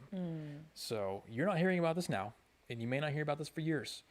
But the fact that the dating market is broken, the birth rates are down. Birth rates is probably the most important thing ever. You don't have a country, you don't have a society without sustainable birth rates, which, you could argue that they're replacing the birth rates with just taking in immigrants and refugees. Basically, that's like the proxy for birth rates. Yep. Let all the brown people populate our country. So there's an argument to be made there, but you need to have the birth rates, people. And with the society in the state that it is right now, it's not conducive to marriage. It's not conducive to child creation. It's not conducive to dating. It's not conducive to intergender dynamics in a healthy manner. And we can see that from both the men and the women's side. Osis says the rich, good-looking guys are raking it in. The bottom feeders can't get any. I don't think sex robots will be a problem until they can cook. Well, they've already got cooking robots, so you just got to combine the cooking robots with the female companion robots. Have your cooking robot also double as like your girlfriend / sex robot, so you can you can have sex with your robot while it's cooking for you. Just double awesome. Boom. Okay, so Holly agrees with me. She says women date across, so they date laterally or they date up. They do Yep. not date down. And Yep. this is the major problem. And Jack Murphy was talking about this on Timcast the last week, which I think was somebody was referencing that in chat. I think it may have been Holly, but Jack Murphy was saying this exact same thing, which is great because Tim has a big platform and this needs to be said. The destruction of women also comes in the fact that they're making more money. When women are earning more money, Emasculates men. well, it doesn't emasculate the men. This is independent of the men. So just take men out of the equation for a second. Men are static, okay? Men are over here. They're doing the same exact thing they were. They're earning the same amount of money. But women are making more and more money. Now remember, women only want to date across or Yeah. up. So as they earn more money, that pool of men that they can choose from It's getting lower gets and lower. smaller and smaller and smaller. Yep. So there you go. I mean, it's just another angle on the destruction of intergender dynamics. Holly says women want masculine, stable, kind, strong, confident. Yep, exactly. And if they can, and also a big PP too doesn't hurt. I'm just kidding. Osa says money does help, but I've yet to have any. He also said MGTOW is genocide. So MGTOW, oh my God, we're a MGTOW channel now, guys. MGTOW is an acronym for the phrase "men going their own way." It just means men are opting out. Yeah. They're saying, you know what, the whole situation I'm sucks. out. I'm out. I'm good. Yeah, putting the hands up and saying I'm out, Yeah, backing up. that's a bigger movement than you think, and it's going to have bigger consequences than you think it will. So the fact that you're not aware of it is for very good reason, because if you became aware of that, if this was something we talked about in mainstream media, you would have to start identifying the problems. You're right. And we don't want to identify the problems because we just talked about the problems. Well, yeah. Women are being destroyed. Well, yeah, and that's And it's not the women's fault either. I don't want to blame the women. This isn't No. like a women bashing segment. This is the system that the women are created and born into is twisting them into something that is not conducive to their success and their long-term fulfillment. That's correct. Yeah, you're not wrong. It's not wrong. I mean, like I said from the beginning of this women's segment, since women got the right to vote, has life for women gotten better or worse? Yeah, nope. I would argue no. It's just gone down constantly. Women's happiness has gone down constantly. Ladies do date up and across, but you have to understand lack of masculinity in the dating market. Yeah. The money issue is real, but so is women's desperation. Good point. So yeah, you don't have to have. Oh man, we're going into it. We're going there, folks. We're talking about intergender dynamics. If you don't have the money, that's fine because you can make up for it with game or status. Yep. For example, a poor like rock star who lives in a trashy apartment for some he comes home, he has a trashy car, but he's on stage every weekend playing in the front of the band. He's working and he's doing what he loves and he's confident in what he does. Nope. See, even you're not getting it. That has nothing to do with it. It's the fact that he's on stage. Oh yeah, And people are looking at him and he has attention and status. that's true. That's what they want. Yeah, he's a peacock. Exactly. So you don't have to have money. That's the mistake that a lot of guys make these days is they think that you have to have money. Money- It's not necessarily true, but it is probably the easiest path Oh yeah. to get, yeah. That's why you see some of these rich dudes that are freaking ugly as hell get all the hot chicks, and you're just sitting there like, wait, what? How did this ugly ass motherfucker get a hot banging chick? Oh, he's got money. Cool. Looks, money, status. Otherwise, it's 3 strikes and you're out. There you go. Yep. See, this guy spends a lot of time on these. I told you, man. I told at the beginning of the stream. I told you women's topics were hot, and look, we've got like 4 new names in chat that we've never seen before talking about women's issues. I mean, I love it. We got women's rights was a mistake. That's awesome. I love it. I tend to agree a little bit. Yeah. Mitch Connor says, "I date down. I have a date with a crackhead 5-foot Haitian woman tomorrow." Oh Well, man. the height is another thing too. See, these women have been programmed to want the tippy top, the cream of the crop so much. They literally just say on their dating profiles, like, "I'm not even interested if you're not over 6 foot." Hell yeah. And you agree? I agree. You want a tall guy? Well, because I'm tall, and I don't want to be freaking looking down on a dude if I'm dating a dude. I don't want to have to look But down even, on him. even if you weren't tall though, you want a tall guy. Well, yeah. If I'm gonna be creating children and creating life with this person, I want them to have good genetics, and I want my kids to be decently have a decent height and not be freaking little midgets. That's one of the things that Superior genetics, my friend. I'm thankful for that every day. I'm not conscious of it. I need to acknowledge my height privilege, my height supremacy. Oh, I being- acknowledge it. When I have chicks, I acknowledge my height privilege because I have chicks all the time asking me to get stuff for them on the top shelf of things. Oh yeah, no. They're like, "Can you help me?" I'm like, "What? You can't climb on the counter yourself?"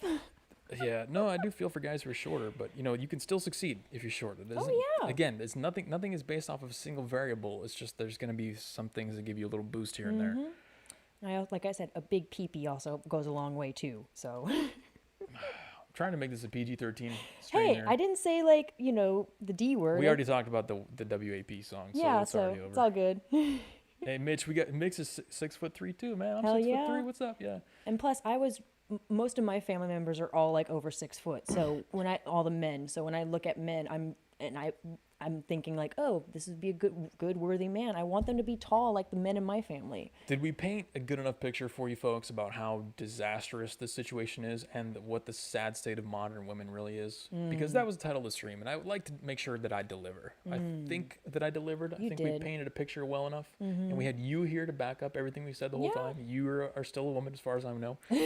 Haven't taken the testosterone yet and changed my name like Yeah. Ellen Page has. Yeah. Oh my God. That's okay.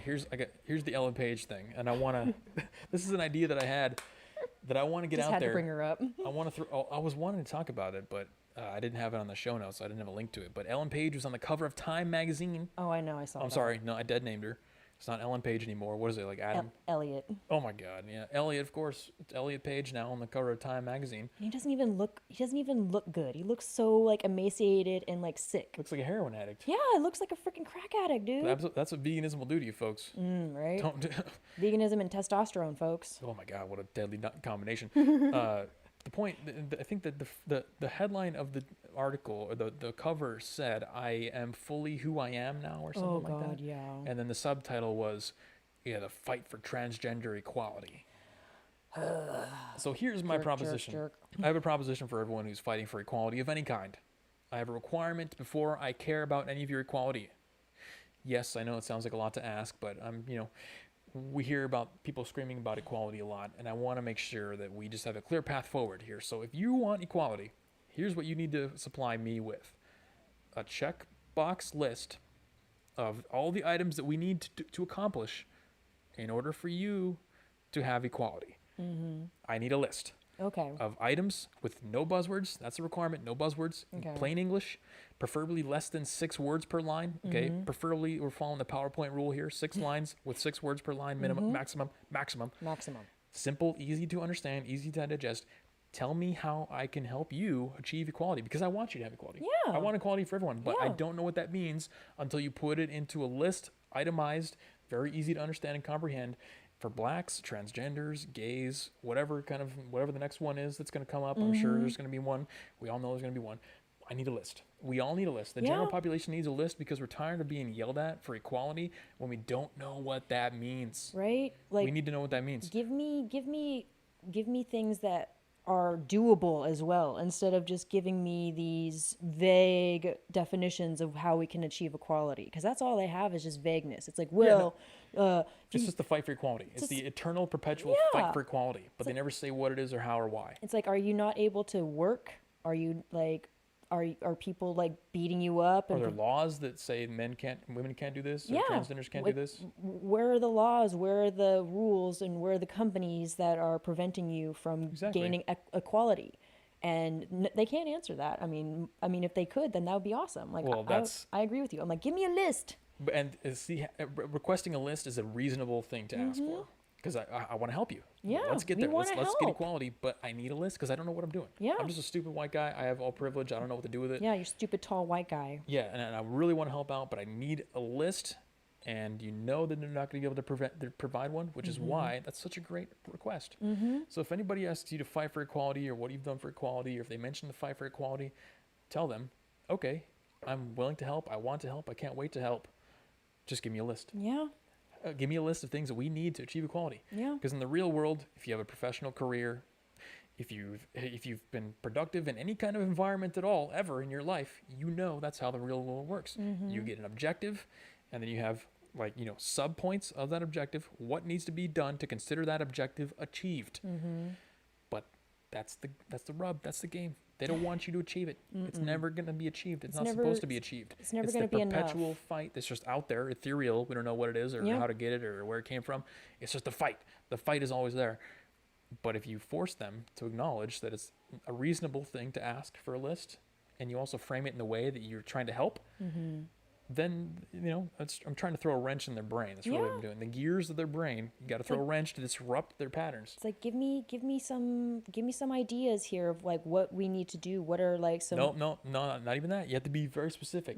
A concise list of things that need to be accomplished before we can consider equality to be achieved. We need to know. Oh man, the chat is going crazy about Ellen Page. I Or know. See, Elliot. we had to talk about her. Well, yeah, because like she doesn't look good. She does not look good. I thought testosterone was supposed to make you like get strong, get buffer, and be stronger. But she's looking like a freaking heroin addict. Oh man, come on, Jeremy. Really look up, quote, is veganism healthy? Meta-analysis. Most vegans just undereat, but veganism can be healthy. Me and you both have the same reaction. Not one of these guys. Let's see. No, let's see. The problem is you're going against the theme of this channel, and you may have missed it because we went over at the beginning of the channel. But an alt-centrist, which is what we are, we're alt-centrism. We're trying to preach the philosophy of alt-centrism, is a return to truth and biological reality. Biological reality is that humans, are omnivores. Yeah. Evidenced by various factors. I'm not a biologist, but the fact that we have two forward-looking eyes means that we're predators. We have sharp teeth to tear meat. We have a short digestive tract, which means we don't eat primarily plants. There's a lot of different factors involved. We need to return in general. I'm not saying veganism is evil. No. I'm saying that in general, everything we need to do, the trend needs to return to biological reality. That's all I'm saying. Yeah. Is veganism good for some? Yeah, absolutely. But is veganism good for all? Absolutely not. It's not one. Veganism is not one size fits all. Anthony says, "Why remove the tots?" So sad. Ellen Page is attempting to compensate for her lack of looks. Well, if you look at her evolution, that was the past tense phrase of the word I was trying to go for there. She was very attractive early on. Yeah, she was cute. She was super cute. I thought she was super cute. And when she came out as a lesbian, I was like, yay! Well, you can we have one see- on my team. No, yay! you can see her getting less and less attractive over time. Yep. Literally, like her soul's getting sucked out of her because probably honestly there's probably some kind of trauma. We all know that. It's, Well, she was in Hollywood, so she probably got traumatized That's what by I'm saying. some There's Hollywood some kind of trauma. directors and producers. But the veganism too. Oh yeah, it's like a double whammy. It's just like you could see her eyes start to sink in, her hairline goes back, and she gets gaunt and like just looks awful. I feel bad for her wife. She's not getting enough fats, so her skin looks really bad. She looks like she's turned into a zombie. Her poor wife started off as a lesbian, and now she's married to a trans man. Like, oh man, What a mess. the kind of mental gymnastics that her poor wife has to go through to like just still like be justifying married to this person. Oh, that's funny. It's like, I'm a lesbian, but my wife is now a I man. wonder if she'll have a synthetic thing attached. Bottom surgery. Bottom surgery. I don't know. This is the year we live in, folks. We're talking about having synthetic bottom surgery being done. God, Oh this is. God, yeah. I what a wouldn't want dystopian world that. we I live would in. not want that. Like, just embrace being a woman and being a lesbian. Like, and I think the chat also is saying she's just doing it for attention. She's a trans trender, as like that's the term that I like to call these people. They're not getting enough Such a attention. transphobe. They're not getting enough attention just being like a lesbian or a gay person, and so they decide to transition because that's what's hot, that's what's trendy, that's what everybody's doing, and because they deeply reflect and find out that they're actually the opposite gender on the inside. Well, It's like, no, you're just a normal person. You're just a girl. I've got a theory. It's not. I don't know if it's been articulated elsewhere, but basically, once one form of sexual deviancy becomes accepted and standardized, where you don't really care about it, doesn't have any novelty, Yeah. then society and individuals on both levels, society and individuals will advance to the next one. Yep. So we've gone from gay, boring now. Who cares? Yeah, who cares? It's boring. Like, It used to be cool. It yeah, used to be deviant. it used to be like, used to yes, be you're rebellious. living your truth. Yay, good for you. It used to be rebellious. It used to be cool, and the rebelliousness, the fact that it was prohibited, kind of gave it a cool factor. Yeah, it was. And gays will it was admit that. it was the new punk rock. Exactly. Now that's normal. Nobody cares about gays. Yeah, it's who all about gives a crap? transgender. So you got to move on to the next thing to Yep. get that next hit of dopamine. to get that attention, like you're saying. Absolutely. And that's, again, it happens on the societal and on an individual level. So this is a case where you're seeing it happen on an individual level. Vegans need brain fat. They do have a serious lack of good fats, which does affect a lot of their hormones. But Jeremy, they're getting all of the vitamins that they need from supplements and from eating plants. Yeah, come back to me in 200 years and let me know how that works out. Right? Gross. She wants publicity. Yep, exactly. Maps are next. See, Holly knows what I'm going for here. Yep. Once the transgender stuff gets, the question you need to ask yourself is, once the transgender stuff becomes boring, which it already kind of is, it's getting annoying, really, because the pronouns and stuff, even though... And the 127 new genders that are coming out. Yep, I have yet to meet a vapo gender in real life. I'm still looking for one. Me too. If I can find a vapo gender, I'm gonna break down crying laughing. I hope it doesn't happen, actually. That would be kind of rough for the vapo gender, but... The point is, we're going to advance to the next thing. What's the next thing after transgenderism? Pedophiles. Probably pedophilia. I mean, they're already going for the kids. They're doing the story time hour, and they're grooming them. They're teaching them about, gay sex in 4th grade and stuff like that. Commander Osis says, Mr. Slave wouldn't take take Garrison back when he transitioned. Yep, you're correct on that. Mr. Slave has standards. And if you're not shoving a gerbil up his butt, then he doesn't want it. I'm assuming that's some South Park reference? Yes, it is. Okay. It is. That's why I don't get it. Yeah, in the later South Park seasons, Mr. Garrison transitions to a woman, but it's like so bad. Like, so bad. So bad. It's so funny. Just because you're an omnivore doesn't mean we need meat. Oh, man. One of these guys. Yeah, okay, well, if you want to be a vegan, like, nobody's stopping you, but just don't tell me that veganism is healthy for all. Like, that's all I'm trying to say. Let's see. Elliot Page is not transitioned. She just self-identifies because she is doing an Umbrella Academy. Thus, she will not get any male roles. Not much need for a short, weak man in Hollywood. Well, let's see. This is the thing, and it further proves our point, is that I think Demi Lovato, was it Demi Lovato? Just came out on Twitter, came out publicly last week, who is, again, another woman who's been traumatized massively, has major mental health issues, drug abuse issues. Yeah, she's like overdosed twice on heroin, I believe. Came out and said, my pronouns are they, her. How can you be they and a female at the same time? That Don't makes question no it. sense. It doesn't matter. It's just about the attention. It's That not makes about the no actual functionality. sense. Oh my gosh, No, I I know. hate this. I seriously freaking hate this. Oh, Mitch says, holy F, I didn't see the Elliot Page pictures. I just Googled them, and F, that's scary. Yeah, she does not look good. And like I said, I'll just pull up the Time magazine cover right here. if she was actually like on because I like from what I understand about testosterone and what it does to women who are transitioning to male, it like gives you muscles, gives you facial hair, gives you more confidence. But instead, it's like she looks like a freaking crack addict. She does not look like a boy at all. She looks terrible. It did not make her look better, and it does not make her look, oh my God, she looks so bad. Poor thing. If I could find a good picture here. Like, it's just not, I get that she's trying to live her truth, but it's like, girlfriend, this is not, Girlfriend. it's not, it doesn't look good. You look like an even worse version of me. Come on now. Oops. Oh, man. And that's saying something. Time magazine cover. Yeah, it's not encouraging healthy behavior. Let's go to Google Images. I don't know. Here we go. Elliot Page is ready for this moment. Oh, God. You guys ready for this? Yeah, look at this. Brace yourself. Ugh. Oh, my God. Poor thing. She's so skinny. Yeah, he looks anorexic. Well, I only care about biological. I'm a super straight, but I'm also super bio. So I'm not interested in genders. I'm only interested in chromosomes. Poor baby. Look at the tattoos. That's also a red flag. Probably some kind of trauma in the past from that. I think look at this. Oh my God, it looks. Look at that. I am fully who I am. And I so funny. So I follow Elliot Page on Instagram, and I was looking at the comments of people who were after she released all that stuff. And a lot of people are like, "Oh my God, how brave! You look so good. Look at that jawline. You look so Look at the jawline. Yeah, you look so handsome." Oh and I'm my just God. like, dude, like, no, she does not look good. Why are you guys encouraging this? She looks terrible. She went from looking normal and healthy and cute and had a nice smile to looking freaking miserable. Like these pictures, like the picture on Time magazine, she's not even smiling. She looks fucking miserable. Yep. Yeah, that's kind of the whole point, I think, is that it's the cabal. They're trying to suck you in, you know? Like, let me, okay, let's do a compare and contrast. She looks so beautiful in that picture. So this is what you start. This is before feminism, before veganism, before the, all the mind viruses. Look at that. She looks beautiful. Smoking. Yeah.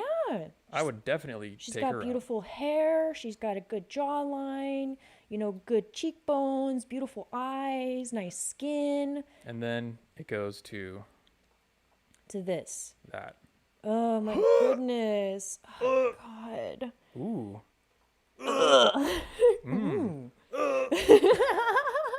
See, that's before and after feminism right there for you, ladies and gentlemen. If you need photographic proof of what feminism does to people, just Google Elliot Page, folks. This planet is burning down. Oh my goodness. Have you heard of digital blackface? No, I have not. I've heard of digital blackface. Everyone in the chat, ew, damn. Tell us how you really feel. LOL, tattoos, red flag, true enough. Yeah, to him. I mean, it is.